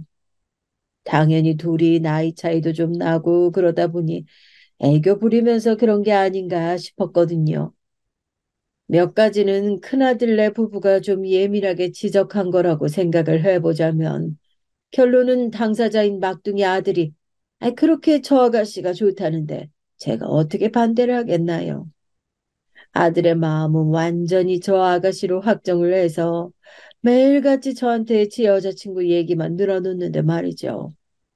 그리고 듣다 보니까 좀 안쓰러운 사연도 있어서 마음이 좋지 않았고요. 엄마 있잖아. 내가 유정이를 그렇게 좋아하는 이유가 뭔지 알아? 묘하게 쟤한테 엄마랑 닮은 부분이 있다니까. 그래서 내가 쟤한테 끌리나 봐. 엄마랑 닮은 점이 많아서 말이야. 이 말이 처음엔 뭔가 했어요. 근데 듣고 보니 희한하게 제가 들어도 비슷한 구석이 있더라고요. 유정이 어릴 때 어머니가 돌아가셨나 봐. 그래서 엄마 사랑이 엄청 고팠다고 하더라고. 엄마도 할아버지 손에 자랐잖아. 내 자식들은 꼭 엄마 사랑 많이 주면서 살겠다고 말이야. 그리고 자식들 늙는 거 같이 보겠다고. 건강히 살겠다고 맨날 입버릇처럼 말했잖아. 글쎄 유정이도 똑같더라니까. 이 얘기처럼 저는 어릴 때 우리 어머니가 일찍 돌아가셨거든요. 저와 언니, 남동생, 여동생들을 남겨두고 세상을 떠나신 그때의 풍경은 참 아프게 남아있거든요. 저를 비롯한 우리 형제들의 가슴을 아리도록 겪은 그 아픔이 너무 커서 정말 이런 진절이 나는 슬픔은 나로 끝내고 싶다는 생각을 했어요. 내가 결혼을 해서 자식을 본다면 꼭 건강히 오래오래 살아서 나도 늙고 자식이 늙는 모습을 보다가 적당한 때에 떠나야지 하고 다짐했었고요. 뭐 이게 마음대로 되는 건 아니지만 늘 그렇게 입에 달고 살면서 무던히도 열심히 살아왔다랬지요. 그런데 막둥이와 결혼할 아가씨도 그런 생각을 갖고 있다고 하니 은연중에 묘하게 반갑기도 하고 좀 짠하기도 하고 했어요. 유정이가 말이야, 자기는 애기들 낳으면 꼭 오래오래 같이 살면서 뭐도 해주고 저것도 해주고 하고 싶은 마음이 크다고 하더라. 엄마 사랑 충분히 못 받은 게 그렇게 괴로웠나 봐. 듣자마자 저는 아이고 짠하기도 해라. 이 소리가 절로 나왔어요. 그래서 잘 지내고 싶기도 했고 한창 이때 왜 저한테 엄마 엄마 하면서 따랐는지 이해가 잘 되더라고요. 이런 배경을 가슴에 품고 인상 깊게 생각하고 있었으니 큰아들네 말이 그렇게 마음에 착 감기지는 않았답니다. 걱정해주는 소리로 적당히 알아듣고 막둥이네는 예정대로 결혼을 시켰어요. 예식장에서 저는 한복을 곱게 차려입었고 우리 며느리는 인형 같은 모양새로 드레스를 입은 채로 그냥 둘이 나란히 껴안으면서 사진도 찍었고 말이죠. 그때 눈이 벌개져서 화장이 지워질까 노심초사하던 며느리는 저에게 무척 가슴 아픈 말도 남겼습니다. 엄마, 제가 정말 엄마 딸처럼 잘할게요. 엄마도 저한테 딸이라고 불러주세요. 너무 감사해요. 이러면서 흐느끼는데 저 역시 굳게 다짐을 하게 되더군요. 딸이 없기도 하지만 아무튼 무척 예뻐하며 잘 지내게 됐죠. 이후 결혼한 뒤에는 얘네들이 굳이 말하지 않아도 어찌나 우리 집에 그렇게 자주 오는지 남편이 실실 빈정될 정도였어요. 아이고, 명호 장가 보내놓고 맨날 밥도 안 하고 나보고 대충 차려 먹으라더니 우리 알망구 손이 아주 바쁘네. 고사리랑 이런 거 손 많이 간다고 지긋지긋하다며? 남편 먹는 건 아깝고 아들 먹는 건 기가 막히게 챙겨 아주. 저도 이때 입이 툭 붉어 나오긴 했지만 틀린 말은 아니긴 했어요. 늦게 낳은 아들에다가 제일 오래 끼고 있었던 아들이고 장가 보낸 지도 얼마 안 됐으니까요. 그리고 늘 우리 집에 오기 전에 아들이 아닌 며느리가 먼저 전화를 받게 했답니다. 엄마, 저랑 오빠랑 오늘 엄마네 가서 저녁 먹어도 돼요? 응, 응, 엄마 밥 먹고 싶어요. 이런 식으로 살갑게 다가오니까 딸이 없는 제 입장에선 희한하기도 하고 아무튼 썩 싫지 않더라고요. 그렇게 평안한 날들을 보내고 있는 와중에 더 좋은 소식이 찾아왔는데 바로 며느리가 임신을 한 거예요. 그것도 무려 하나도 아닌 쌍둥이를 말이에요. 집에선 경사 났다고. 이때에는 큰아들네도 정말 식구가 됐다고 생각한 건지 축하를 해주었죠. 그렇게 임신 때에도 오며 가며 챙기고 점점 몸이 불러오며 불편해지는 며느리를 신경 써왔는데요. 그런 와중에 갑작스레 생각도 안 해본 큰 사고가 생긴 거예요. 그때 며느리가 엉엉 울면서 전화를 걸어왔고 듣자마자 얼마나 가슴이 철렁 내려앉았는지 몰라요. 나 지금 임신 중독일 수도 있대요. 혈압도 너무 높고. 엄마, 우리 애기들 어떡해요? 애기들 잘 나올 수 있겠죠? 나 무서워요, 엄마. 이러면서 통곡을 하는데 저도 순간 머리가 어지럽더라고요. 뱃속 아기에게 무슨 일이 생긴 것은 아니지만 그래도 품고 있는 며느리 몸에 문제가 생겼다니 걱정이 많이 됐어요. 근데 이때를 계기로 저와 며느리 사이는 무척 어색해지게 됐죠. 다시 생각을 해봐도 과연 이게 모든 일의 원인이었는지 좀 헷갈리지만 아무튼 저도 제가 실수했다는 생각은 하고 있어요. 괜히 이때 말을 잘못 얹어가지고 출산하고 나서도 며느리 얼굴 보기 쉽지 않았거든요. 글쎄, 나도 내 친구 며느리가 임신 그런 거 비슷한 뭐 걸려서 위태했다는 얘기는 들었어. 근데 그렇게 위독하고 그런 건 아닌 것 같던데. 아무튼 애기들이라도 별일 없다고 하니까 다행이 아니냐. 품고 있는 너만 좀 더 조심하면 되니까 말이야. 아무리 생각해봐도 그 말이 어디서 그렇게 어긋나고 며느리의 심기를 건드렸던 걸까요? 이때 잠깐 말소리가 안 들려서 저는 다시 두어 번 되물었어요. 어? 여보세요? 여보세요? 이렇게 목소리를 가다듬고 다시 물었는데도 대답이 없는 거예요. 그래서 통화가 끊어진 줄 알고 핸드폰을 들여다봤는데 그 순간 며느리의 목소리가 툭 하고 들려오더군요. 근데 소리보다는 내용에 저는 기겁할 때 놀랐어요. 엄마, 지금 제 걱정은 안 하시는 거예요? 아픈 건 난데. 이때 얼마나 소스라치게 놀랐던지 도통 이런 말을 하는 애가 아니거든요. 물론 저랑 가볍게 장난투로 말할 때도 있지만 묘할 정도로 찬바람이 쌩쌩 도는 어투로 툭 던지더라고요. 아무래도 몹시 서운해 보이는 투여서 얼른 좀 달래보려 했어요. 아이 저기 그게 아니. 아이 당연히 이게 네 걱정이지 뭐냐. 너도 몸이 안 좋은데 그게 애기들한테까지 가면 더 힘들잖아. 엄마인 너도 낫긴 나아야 하는데 일단 애기들이라도 아프지 않으니 그나마 다행이라는 거다. 어째 말을 하면서도 아까 한 말이랑 똑같은 말인 것 같고 진땀이 나기도 하고 한편으론 왜 이렇게 내가 변명을 하고 용을 쓰고 있어야 하는 건지 혼란스러웠어요. 하지만 이런 생각을 더 할 수도 없게 며느리의 반응에 완전히 온 정신이 집중돼서 더 쩔쩔매게 되는 거예요. 엄마, 어떻게 그게 제일 걱정이에요? 애기들은 안 아파서 다행이고 너는 너대로 알아서 해라. 이거예요? 엄마가 어떻게 그렇게 생각하고 말할 수 있어요? 엄마 진짜 실망이에요. 이때 얼마나 등줄기에서 땀이 조로록 흘러내리던지 왜 그렇게 당황스럽고 침이 다 말랐던 걸까요? 그게 아니라고 말을 하려고 해도 적당한 표현을 해서 나타내기가 힘들더라고요.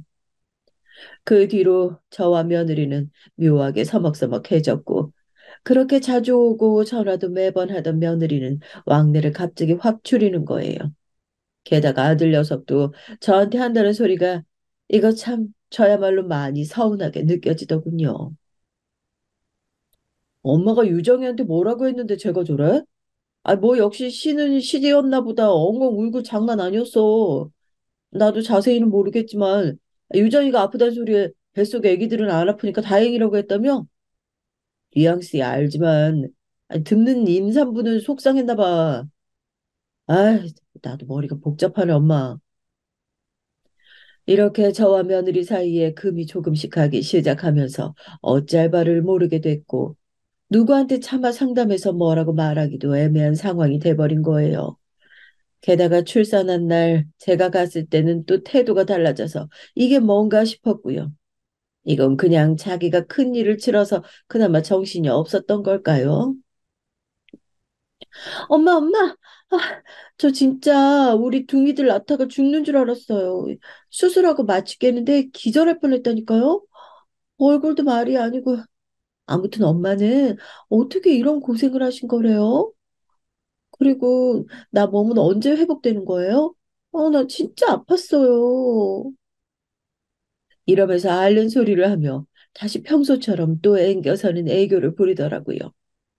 용돈도 챙기고 과일도 사가던 저는 그나마 이제 관계가 전처럼 다시 돌아가겠구나 싶어 마음을 좀 놨었고요. 이렇게 태어난 우리 둥이 손주들도 얼마나 예쁜지 제 엄마 아빠 좋은 점만 닮아가지고 눈도 크고 아주 귀여웠어요. 병원에서나 조리원에서나 그렇게 기똥차게 이쁘다고 연예인 자식들 같다면 난리도 아니었고요. 며느리는 또 생각 외로 엄청 빠르게 회복해서 집으로 들어왔답니다. 하지만 손주 중 동생인 녀석이 밤잠을 그렇게 안 자고 예민하게 울어대는 통에 제가 같이 가서 붙어 있는 수밖에 없었죠. 왜냐하면 하루가 멀다 하고 며느리가 저를 불러댔거든요. 엄마, 나 진짜 잠도 못 자고 죽겠어요. 우리 정우, 진우 고생하면서 낳아놨더니 키우는 것도 좀 순탄하게 가면 안 되나요? 오빠 요즘 같이 안고 자다가 밤 꼴딱 새고 회사 가거든요. 근데 글쎄 꾸벅꾸벅 졸면서 커피 마시다가 놓쳐서 바지에 다 쏟았다고 하더라고요. 아무래도 도우미 아줌마를 써야겠어요. 이런 말까지 나오고 있으니 아무래도 제가 가서 돌봐야겠더라고요. 왜냐하면 제 친구도 아들네 도우미 아줌마를 쓰는데 생각보다 비용이 아주 많이 드는 거예요.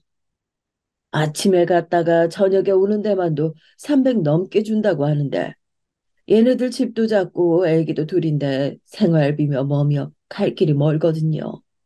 차라리 그 돈 아꼈다가 그냥 저들 생활비나 집값에 보탰음 해서 제가 얼른 움직이게 됐죠. 하지만 저도 좀 후회가 되는 게 이 무렵 남편 건강이 썩 좋지 않았거든요. 건강검진 받을 때 결과가 늘 좋았던 건 아니지만 하여간 그렇게 술, 담배를 못 놓고 살아서 속을 썩이더니 말이에요.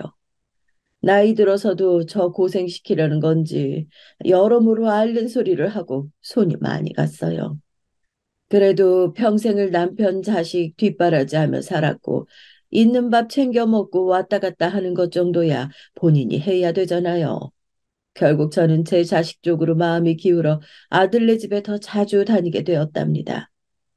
이렇게 저희 두 집 살림은 시작됐고 어느 쪽 하나 허술하게 했단 소리 듣고 싶지 않아서 우리 본집은 늘 깨끗하게 치워두고 음식도 많이 해두었어요. 그중 얼마를 갖고 와서 아들네로 출근해서는 또 밤새 어지러진 얘네 집 치우고 음식도 채워주고 했던 거죠. 하지만 이런 고생을 하면 보람이 좀 있어야 되는데 우리 남편은 그렇다 치고 아들 며느리네는 영 돌아오는 반응이 없더라고요. 제가 뭐 돈을 달라 했나 어쩌라 했나 그저 뭘 좀 해주면 고맙다고 말하면 덧나나요? 그것조차 간지럽고 불편하면 적어도 제가 해다주고 치워주는 걸 적당히 유지는 해줘야 되는 거 아니에요. 보다 못해 저도 잔소리가 나왔는데 어쩜 반응이 이런지 기가 막히더라고요. 얘 유정아, 이거 곰팡이 핀 것 좀 봐라. 이거 갖다가 넣은 지 언젠데 먹지도 않고 이렇게 됐어. 냉장고 안에 상한 음식이 있으면 다른 음식에도 안 좋아. 애기들 키우는데 그러면 안 되는 거지. 아니, 아니, 잠깐. 저는 반사적으로 놀라서 다시 말을 수정했어요. 그게 아니라 아무튼 너네도 이런 냉장고 상태로 뭐 먹고 그러면 하여간 다 같이 체하고 아픈 거다. 그러니까 좀 치우고 살아라. 응? 며느리는 이때 앉아서 물을 홀짝 들이키고 있었는데 눈썹을 치켜뜨더니 표정이 나빠지는 거예요.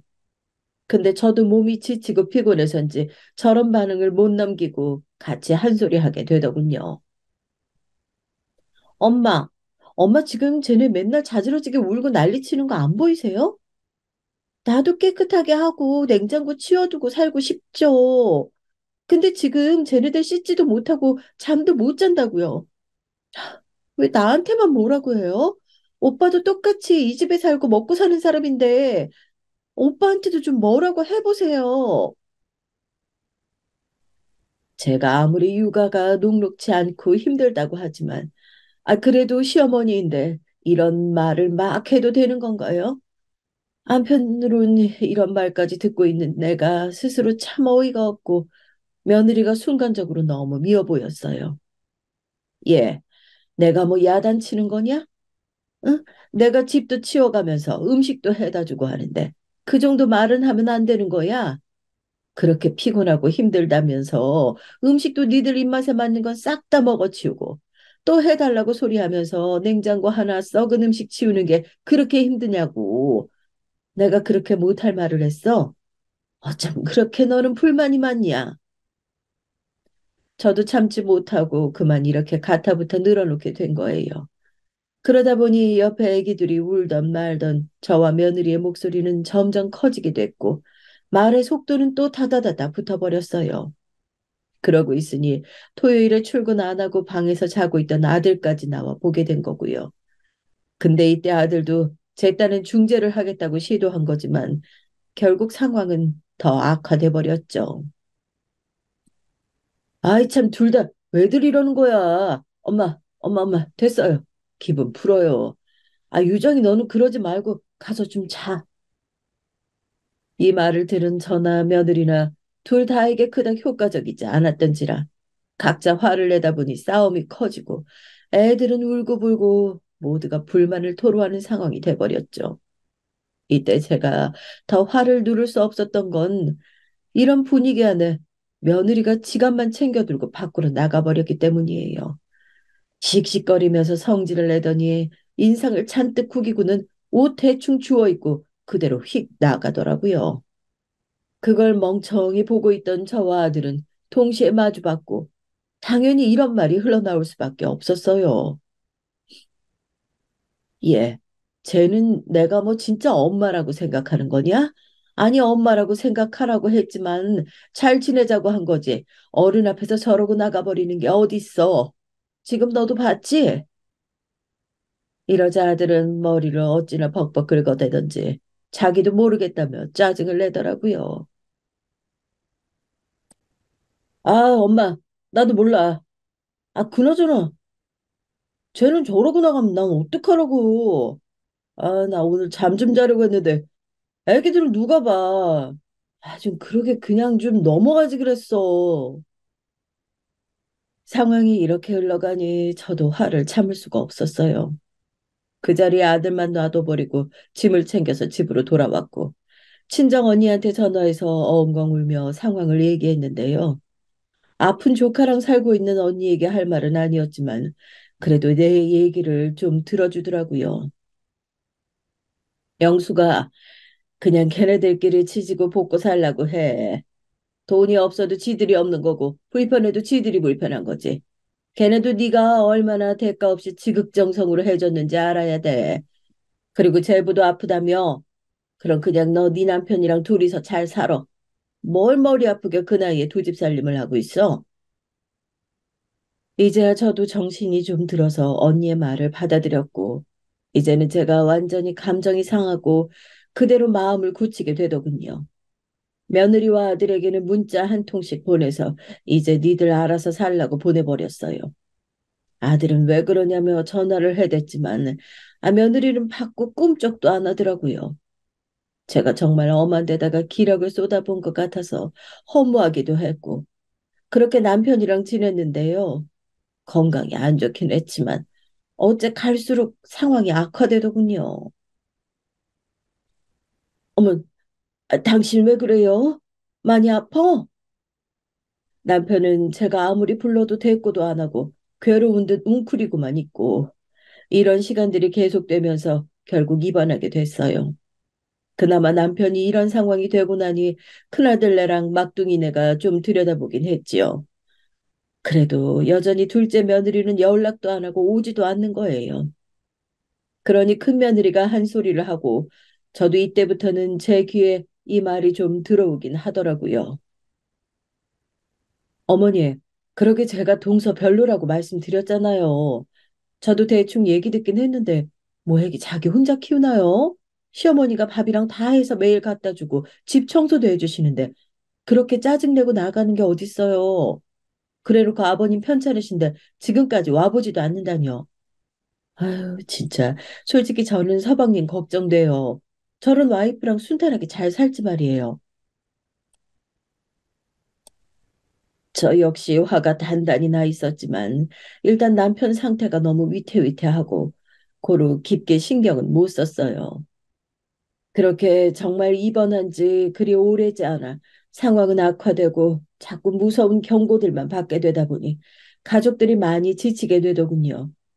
힘들어서 주저앉아 있는 제 옆을 지켜주는 건 아들들이지 실상적으로 큰 며느리도 직장 오가느라 큰 힘이 되진 않았죠.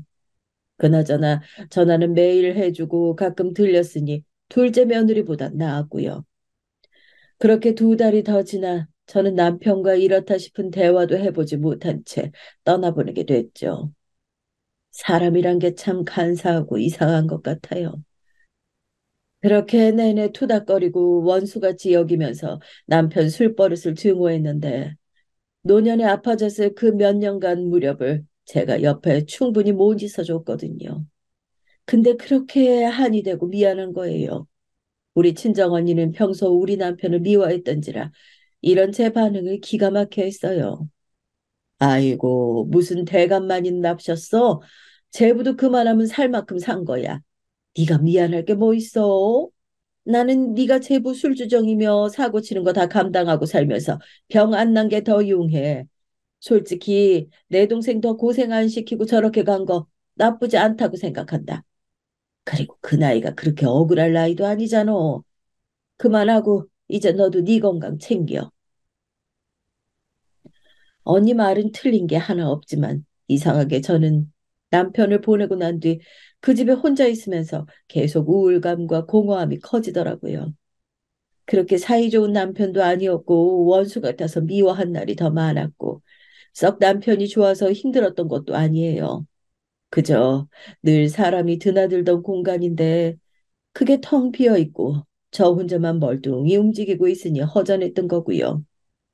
근처에 자식들이 있다고는 하지만 그것도 하루 이틀이고 큰아들네는 아주 멀리 살고 있어요.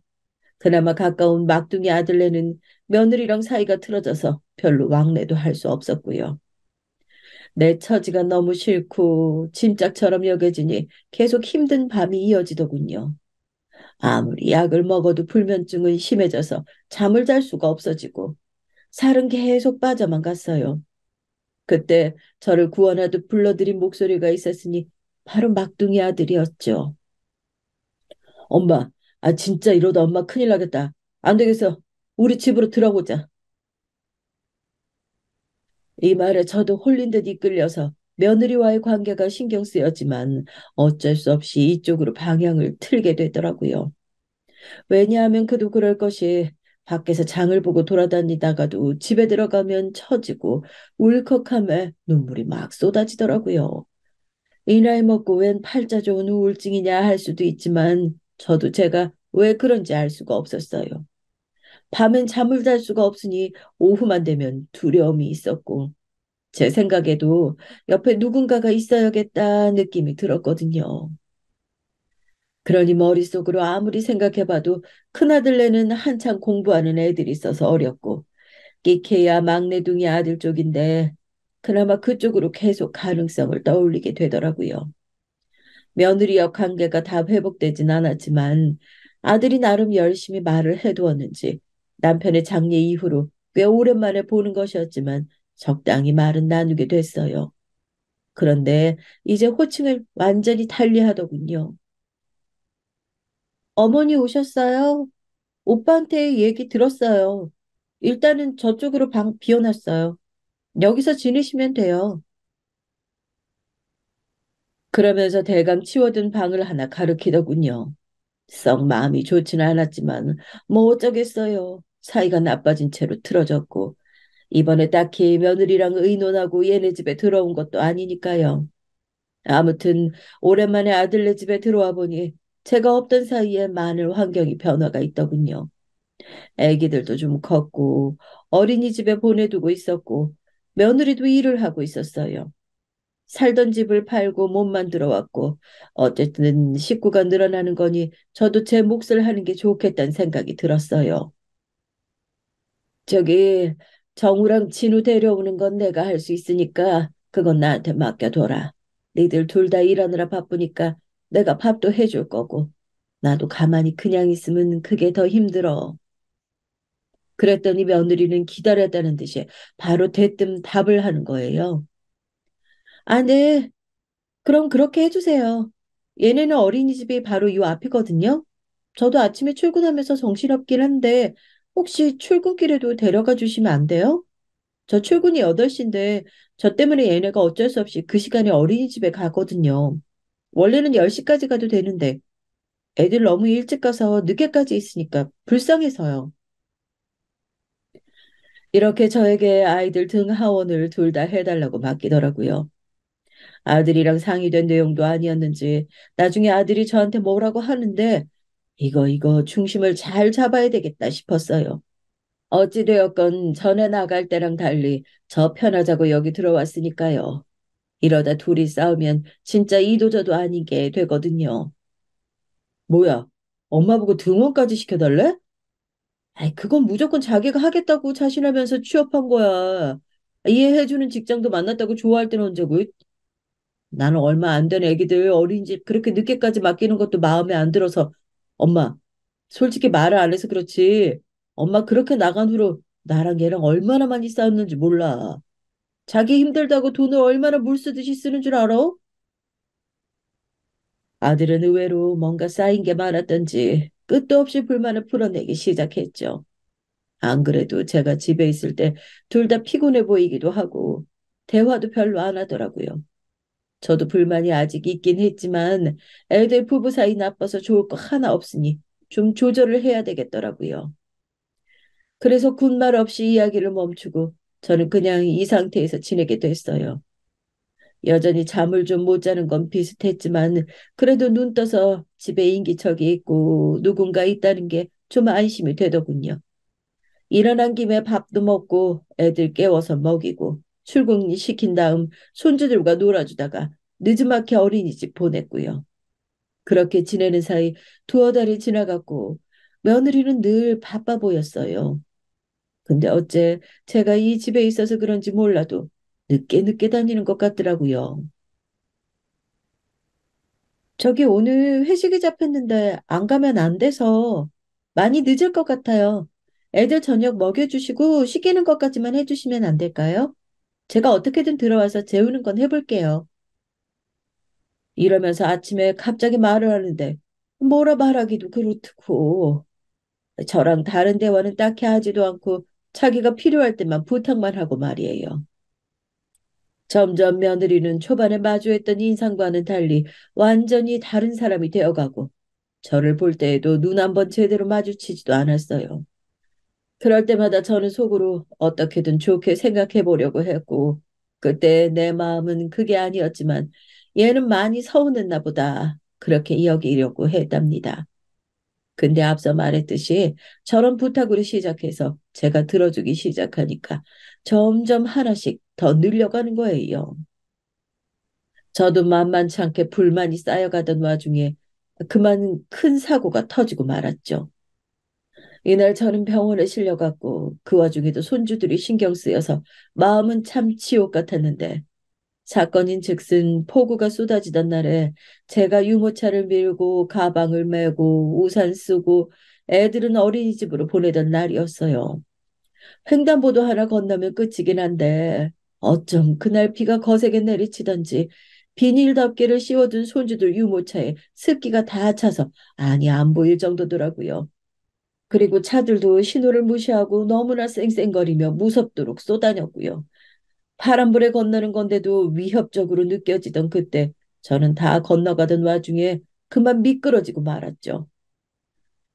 가방 안 젖게 하겠다고 하나를 자세를 바꿔서 매려던 차에 그만 뭘 잘못 디뎠나 봐요. 그대로 제가 넘어지면서 애들 유모차도 넘어가고요.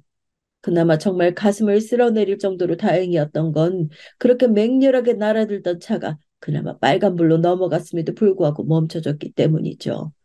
아무튼 이때 저는 허리를 제대로 다쳐서 몸을 일으킬 수도 없고 유모차가 넘어간 상태로 놀라서 우는 애기 소리를 들으며 얼마나 절망했는지 몰라요. 그나마 그쪽이 대로변이라 지나가는 사람이 두어 명 있었어요. 유모차를 세워주고 저를 일으키려고 하는데 진짜 하늘이 노랗고 허리에 번개를 맞은 것처럼 일어날 수가 없는 거예요. 도와주겠다고 손을 대면 될수록 눈앞이 번쩍하고 기절할 것 같은 게 아무래도 제대로 뭐가 잘못된 것 같더라고요. 그 길로 결국 병원으로 실려갔고 이때 어쩔 수 없이 그나마 근처 직장에 있던 며느리가 뛰어왔어요.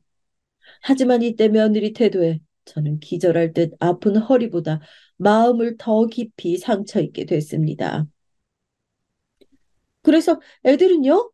애들 어디 있어요? 애들 어디냐고요? 이때 저는 겨우겨우 말을 하며 어린이집에 어찌어찌 원장님이 태워가셨다고 말을 했죠. 왜냐하면 사건이 터지고 가장 먼저 연락이 가게 된 건 당연히 아들이었어요. 아들은 지방 출장을 가 있던 터라 나올 수 없었고 급히 며느리에게 연락해서 저를 좀 봐달라고 했던 거죠. 그리고 애기들을 어쩔 수 없으니 제가 넘어진 곳 바로 코앞인 원장에게 전화로 부탁을 한 거고요. 얼마 지 않아 원장님이 주임 선생님과 함께 나와서 손주들 데리고 가고 저는 그 모양을 보고서야 병원에 왔거든요. 애들 들어갔어. 어린이집에 걔네는 보내놨다. 이렇게 겨우 쥐어짜서 말을 하는 저에게 며느리가 던지는 말은 마치 저에게 무슨 복수라도 하듯이 들리더군요. 아, 뭐야. 아, 그럼 진작 말을 하셨어야지. 여기까지 올 게 아니었는데. 지금 일하다가 나왔다고요. 바빠 죽겠는데. 어머니 일단 혼자 있을 수 있으신 거죠? 막 간병인 같은 거 필요한 거 아니잖아요. 필요하면 저도 좀 알아보고요. 그리고 오빠 조금 있다가 올라온다고 했어요. 저 들어가 봐도 되는 거죠? 아니, 얘 눈엔 제가 대체 뭐인 거랍니까? 아파서 누워있는 사람 안부는 관심도 없고, 제가 지 자식들 데려다 주다 이 꼴이 난 건데, 저랑 관련된 얘기는 단 한마디도 꺼내지 않는 거예요.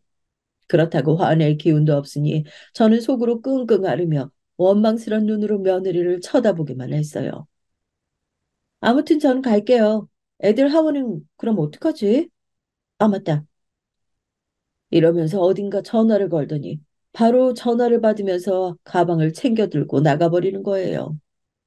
이 모습을 보고 순간 떠오르는 게 저도 참 이때 아픈 허리인 상태로 몸은 못 쓰면서 머리는 많이 썼나 봐요. 너무 불쾌해서 생각에 생각만 하다 보니 어느새 그 중심이 옛날로 향하게 되는 거죠. 며느리가 임신을 하고 어디가 아프다고 했을 때 시어머니인 제가 지 걱정은 안 하고 애들 걱정만 했다며 뭐라 뭐라 했었거든요. 그걸 갖고 서운하다고 그때부터 획 돌아서더니 쭉 냉전 상태로 지금까지 오게 된 거 말이에요. 그게 떠오르면서 얘가 지금 저한테 똑같이 복수를 하나 싶은 거예요. 제가 너무 이때 과민하고 몸이 힘들어서 별 생각을 다 했는지 모르겠지만 복수까지는 아닐지라도 좀 한 대 맞은 느낌이었어요. 나중에 아들이 병원으로 왔는데 그걸 갖고도 또 둘이 어마어마하게 싸운 모양이에요. 제가 태어나고 집에 갔을 때 둘의 분위기가 여전히 싸했습니다. 그러니 계속해서 눈치를 볼 수밖에요. 정말 쥐 죽은 듯이 며칠 지내다가 또다시 허리가 아파오고 움직일 수 없어서 진짜 죽겠더군요. 하다 안 되겠어서 오죽하면 제가 그날 큰며느리한테 전화를 했겠나 싶어요. 저기, 큰애야, 나 진짜 몸이 큰일 났나 보다.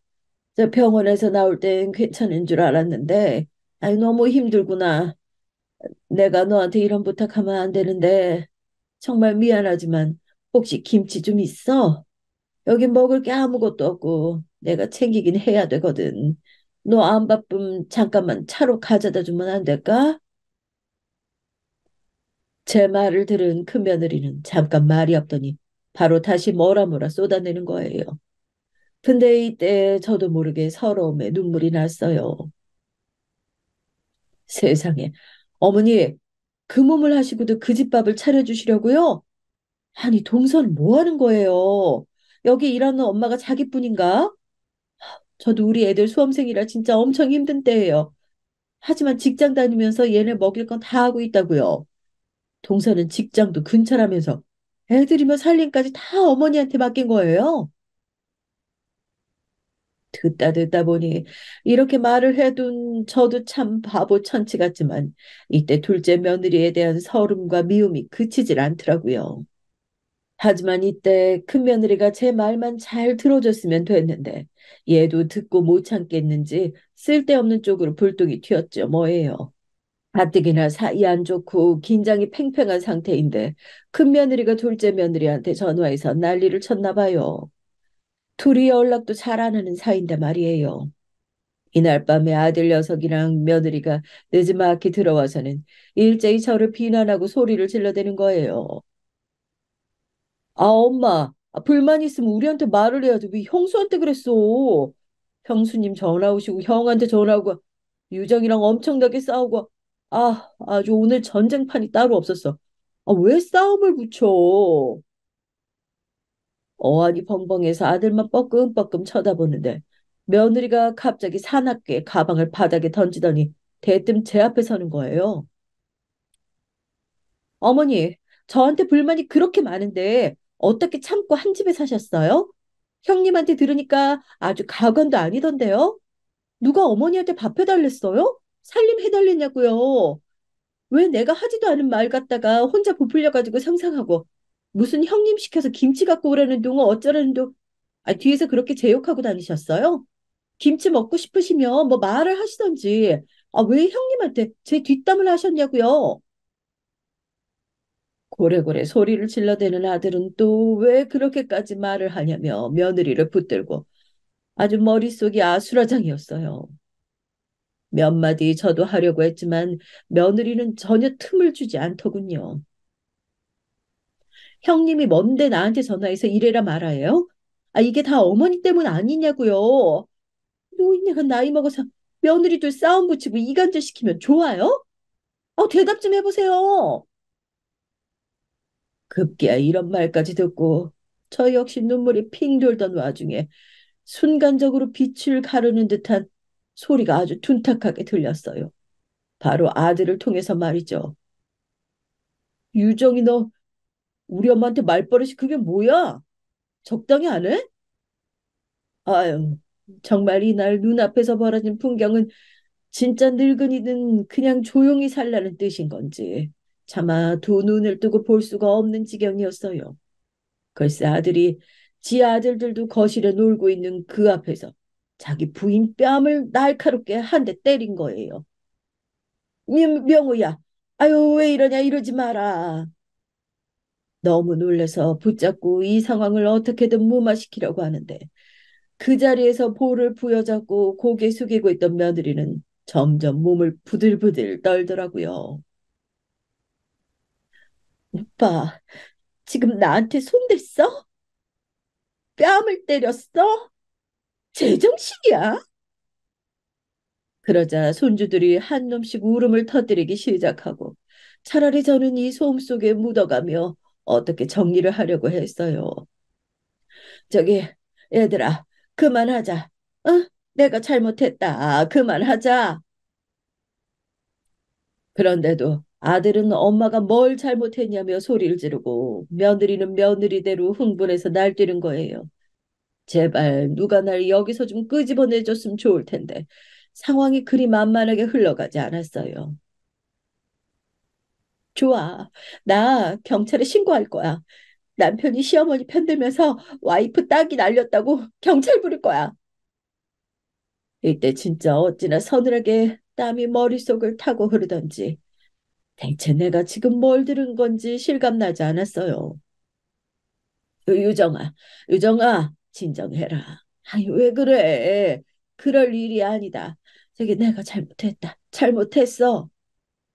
제가 이렇게 붙들고 사과하는데도 듣지도 않고 아들은 아주 길길이 뛰면서 흥분을 하더라고요. 진짜 내가 죄인이지. 그냥 혼자 조용히 입 닫고 집에서 살 것을 어쩌자고 이 집까지 흘러들어왔나 싶고 미치겠더라고요. 이날 일은 어찌어찌 일단락이 되긴 했어요. 이제는 큰며느리한테 뭐라 말하기도 참 그렇고 대신 나중에 문자 한 통이 오긴 했는데 그걸 보고 더 고민이 깊어지더라고요. 어머니 저예요. 어머니 말씀 듣고 제가 하도 화가 나서 동서랑 서방님께 한마디씩 했는데 둘 다 반응이 너무 안 좋더라고요. 그냥 조용히 어머니 챙겨드릴 것을 제가 뭔가 일을 벌인 게 아닌가 싶어 죄송스럽네요.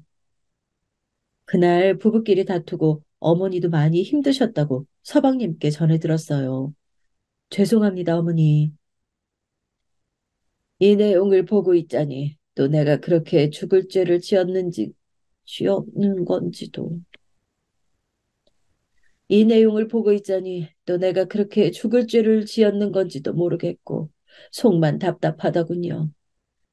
그나마 불행 중 다행인 것이 허리가 좀 낫긴 시작했다는 거예요. 수술이며 뭘 한다는 것도 아니고 정말 대략적인 처치만 하고 왔거든요. 그래서 불끈불끈 아파오곤 했는데 다시 이렇게 평범한 상태로 돌아오니 그나마 살 것 같았습니다. 하지만 이 집안에서 살고 있는 동안에는 여전히 고민이 많았으니 여기서 산지 그리 오래되지도 않았는데 툭 하면 애들끼리 싸우잖아요. 그 꼴을 보고 자라는 손주들을 보니 또 너무 안쓰럽고 여러모로 마음이 불편한 거예요. 그렇다고 다시 홀로 생활을 하자니 엄두도 안 나고 참 여러모로 사면초가이더군요. 그처럼 제 안에서 고민이 많았던 와중에 뒤도 보지 않고 제가 나갈 결정을 하게 된 사건이 하나 있었어요. 어찌 보면 그동안 늘 좋은 게 좋은 거다.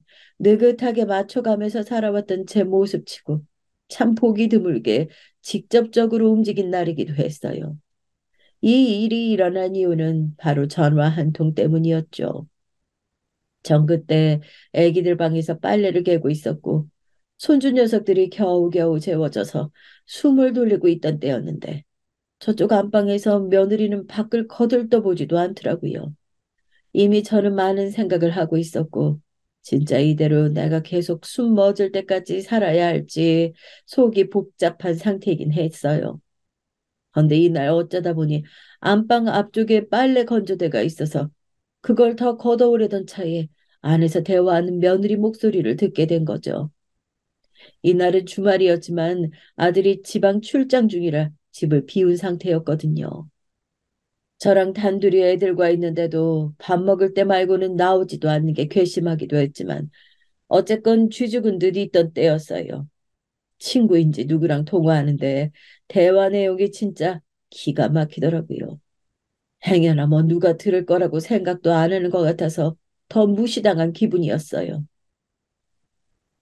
아, 나도 그래서 완전 짜증나. 우리 시어머니 진짜 염치도 없다? 아, 그렇게 삐져가지고 나가버릴 땐 언제고, 아버님 돌아가셨을 때나 어땠을 때나 그렇게 도리를 따진다니까? 그때마다 얼마나 형님이 전화해가지고 나를 볶아대던지. 나보고 어머니가 불쌍하지도 않냐는 거야. 아, 진짜 미친 거 아니야? 아, 지가 무슨 어머니 딸이라도 돼? 누가 보면 형님 아니고 신우인 줄 알겠어. 이 앞부분을 듣고 나니 저도 그대로 몸을 돌려서 나갈 수가 없겠더라고요. 숨을 죽인 상태로 기대에 있는 한쪽 팔이 저린데도 참고 듣게 됐죠. 아니, 너도 알잖아. 내가 원래 우리 어머니랑 엄마네 딸이네 하고 지냈던 거. 근데 그때는 그땐 거지. 지가 먼저 나한테 다시 시모처럼 구른데 내가 맞춰줄 일 있냐? 애시당초 임신해서 아프다는데 며느리한테 애기들은 안 아프니 다행이다. 이따위 막장 소리 짓거리는 시모가 어딨냐? 시짓을 할 거면 자기도 며느리한테 똑같이 당해볼 각오를 했어야지. 아이씨구나. 이젠 정말 진력이 날 정도의 그 이야기를 며느리는 아직도 속에 품고 있었던 거예요.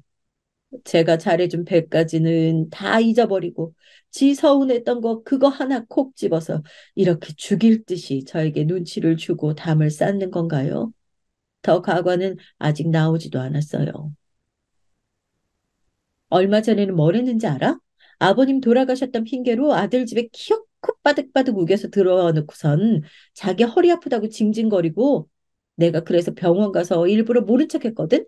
그게 또 불만인지 형님한테 일러 바쳐놓고 나랑 우리 오빠랑 싸움 붙여놓고 말도 아니야.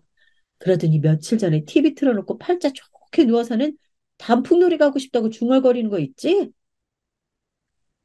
저는 이때 내가 언제 이런 말을 했나 싶어서 소름이 확 끼쳐오는 게 생각을 해보는데 진짜 한 며칠 전쯤 밥 해놓고 잠깐 누워서 TV 보고 있다가 그랬던 것 같기도 한 거예요. 아니 근데 그게 그렇게 잘못한 일인가요? 뒤이어 이어지는 말을 듣고 그만 저는 빨래 건조대를 한쪽으로 툭 밀치고 안방문을 냅다 열어버렸네요. 돈은 어디 먹고 죽을 만큼도 없어가지고 아들네 집으로 기어 들어온 주제에 며느리까지 돈 번다고 먹여 살려주면 고마운 줄 알아야지. 저게 무슨 개팔자도 아니고 고마운 것도 모르고 단풍놀이 어쩌고 하고 있어. 저러다가 또 징징거리면서 본인 아들한테 나가자고. 단풍놀이 못한 게 한이라고 여기저기 일러바치는 거 아닌가 몰라. 짜증나는 게, 나 지금 방도 더러워 죽겠는데 어머니가 자꾸 밖에서 부산스럽게 돌아다녀가지고 나가지도 못하고 있잖아. 본인이나 좀 방에 콕 박혀서 숨 쉬지 말고 조용히 있든지. 어머, 씩씩거리면서 문을 열어젖힌 저를 본 며느리는 그제서 핸드폰 버튼을 과격하게 눌러대면서 전화를 끊어버리더군요. 너 내가 이 집에 있는데도 그런 소리를 할 수 있는 거냐? 어? 정말 그게 네 진짜 마음인 거야? 며느리는 그다지 죄송해 보이지도 않고 그냥 다 귀찮다는 얼굴로 서 있더니 다다다 몰아붙이는 게 저에게 외려 짜증스럽게 말하더라고요. 아니 뭐, 그렇게 엿듣고 계세요? 제가 뭐 어머니한테 들으라고 말했나요? 뭐야? 넌 내가 그렇게 우습냐? 집에 어른이 있는데도 그따위로 말을 할 정도로 내가 우스워? 아우, 참. 뭘 또 말을 그렇게 해요, 진짜. 이러면서 인상을 찌푸리는 며느리를 보는데 방 안에서 울면서 손주들이 나오기 시작하는 거예요. 참 어이가 없었던 것은 지 자식들이 나와서 저러고 있는데도 늘상 제가 반사적으로 가서 애들을 안아주고 챙겼던 것 때문일까요? 엄마가 돼가지고 애들을 안아 올리거나 달랠 생각도 안 하는 거 있죠. 그래놓고 뭐라는 줄 아세요? 그 말에 저는 두 손 두 발 다 들고 제 짐가방을 우겨 안고 밖으로 나와버렸습니다. 진짜 애들 울잖아요. 얘네 좀 어떻게 해주세요. 머리카락이나 똘똘 말아가면서 저 따위로 말하는 애의 말을 제가 더 들어줄 필요가 있을까요? 이쯤 되니 이건 며느리만 유혹할 게 아니라 사람이 알아서 자리를 만든다고 내가 그냥 다 바보 같은 천치짓을 해서 이렇게 된 것 같더라고요. 그리고 갈 데가 없어 일단은 아들에게 갔는데 어찌나 기가 막혔던지 근처에 작은 호텔을 잡아주더군요.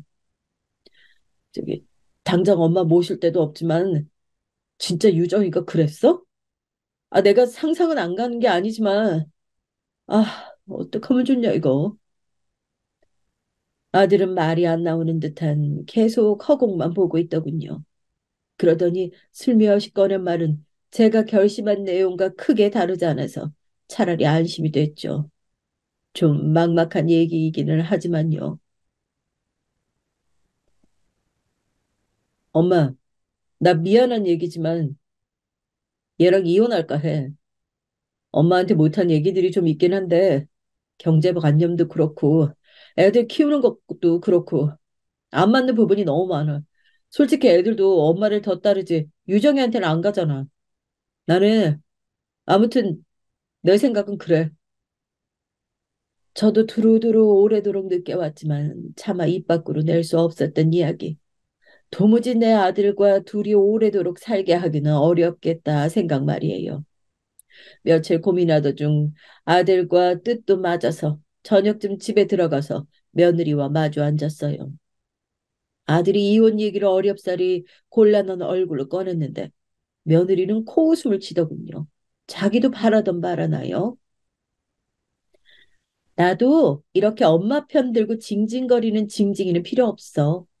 맨날 쪼르르 달려가서 일러 바치고 이제 엄마 치마폭에 숨어가지고 이혼? 너무 웃긴다. 근데 그거는 확실히 해라. 애는 오빠 네가 알아서 키워. 난 낳아주기까지 해놓고 싱글맘으로 쌍둥이 업고 살라고? 그거 진짜 미친 거지. 그거 확실히 답 안 하면 나 이혼 안 해줘. 정말 온 머리가 얼어난 상태에서 아들은 몇 번이나 성질을 냈다가 다스렸다가 하면서 그렇게 둘이 얘기를 맞춰가는 와중에 저는 이대로 얘기가 끝나면 분해서 못 살 것 같더라고요. 가방에서 종이 한 장을 꺼내 며느리 앞에 내밀었어요. 이 얘기 중에 미안하다. 너 이거 좀 읽어봐라. 내가 그때 네가 네 친구인가 뭔가랑 짓거린 내용을 듣고 아직도 가슴이 답답해서 잠을 잘 수가 없어. 뭐? 먹고 죽을 것도 없다고? 이거 봐. 이거 똑바로 보라고. 며느리는 눈에 불을 켜고 저를 노려보더니 제가 내민 유언장 쪽을 슬쩍 쳐다보더군요. 빈정거리는 얼굴로 읽어내리던 며느리는 참 너무나도 알기 쉬운 단계로 표정이 슬슬 변하더라고요. 어, 아니, 응? 이러면서 한창 기가 팍 죽어버린 얼굴로 눈치를 왔다 갔다 살피면서 끝내 저를 아주 뚫어져라 쳐다보는 거예요. 그 안에 이런 내용이 있었어요. 원래 본가였던 집 부근에 꼬마 건물이 두 채가 있고 지방에 작은 세컨하우스가 있다고요. 이걸 각각 아들네에게 나눠주겠다고 남편과 상의했던 내용이 있거든요. 너는 완전히 나를 돈도 없는 뒷방 늙은이 취급을 했지?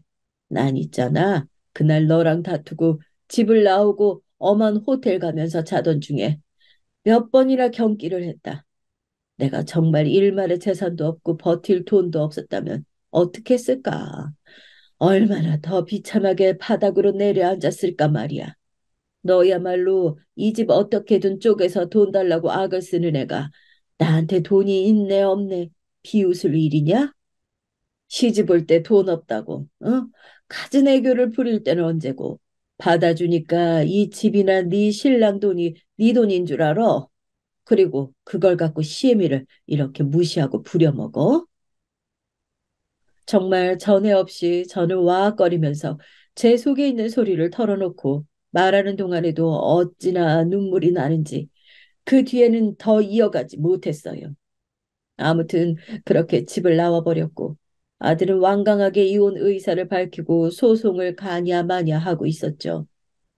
괘씸한 며느리는 무슨 이제사 자기가 속이 좁았네 하면서 바짝 엎드리는데 제가 미쳤다고 그거 받아주려고 유언장을 보여줬겠나요? 어떻게든 저도 골탕이라는 걸 먹이고 싶어서 너 아주 큰 실수한 거 알라고 보여준 거예요. 며느리 하나 떨어져 나간다는 게 속 시원하면서도 아들과 손주 생각하면 저도 죽을 맛이긴 하지만 그나마 아들 뜻이 저와 같아서 다행이라고 생각해요. 바닥에서부터 다시 시작해 보려고 합니다. 감사합니다.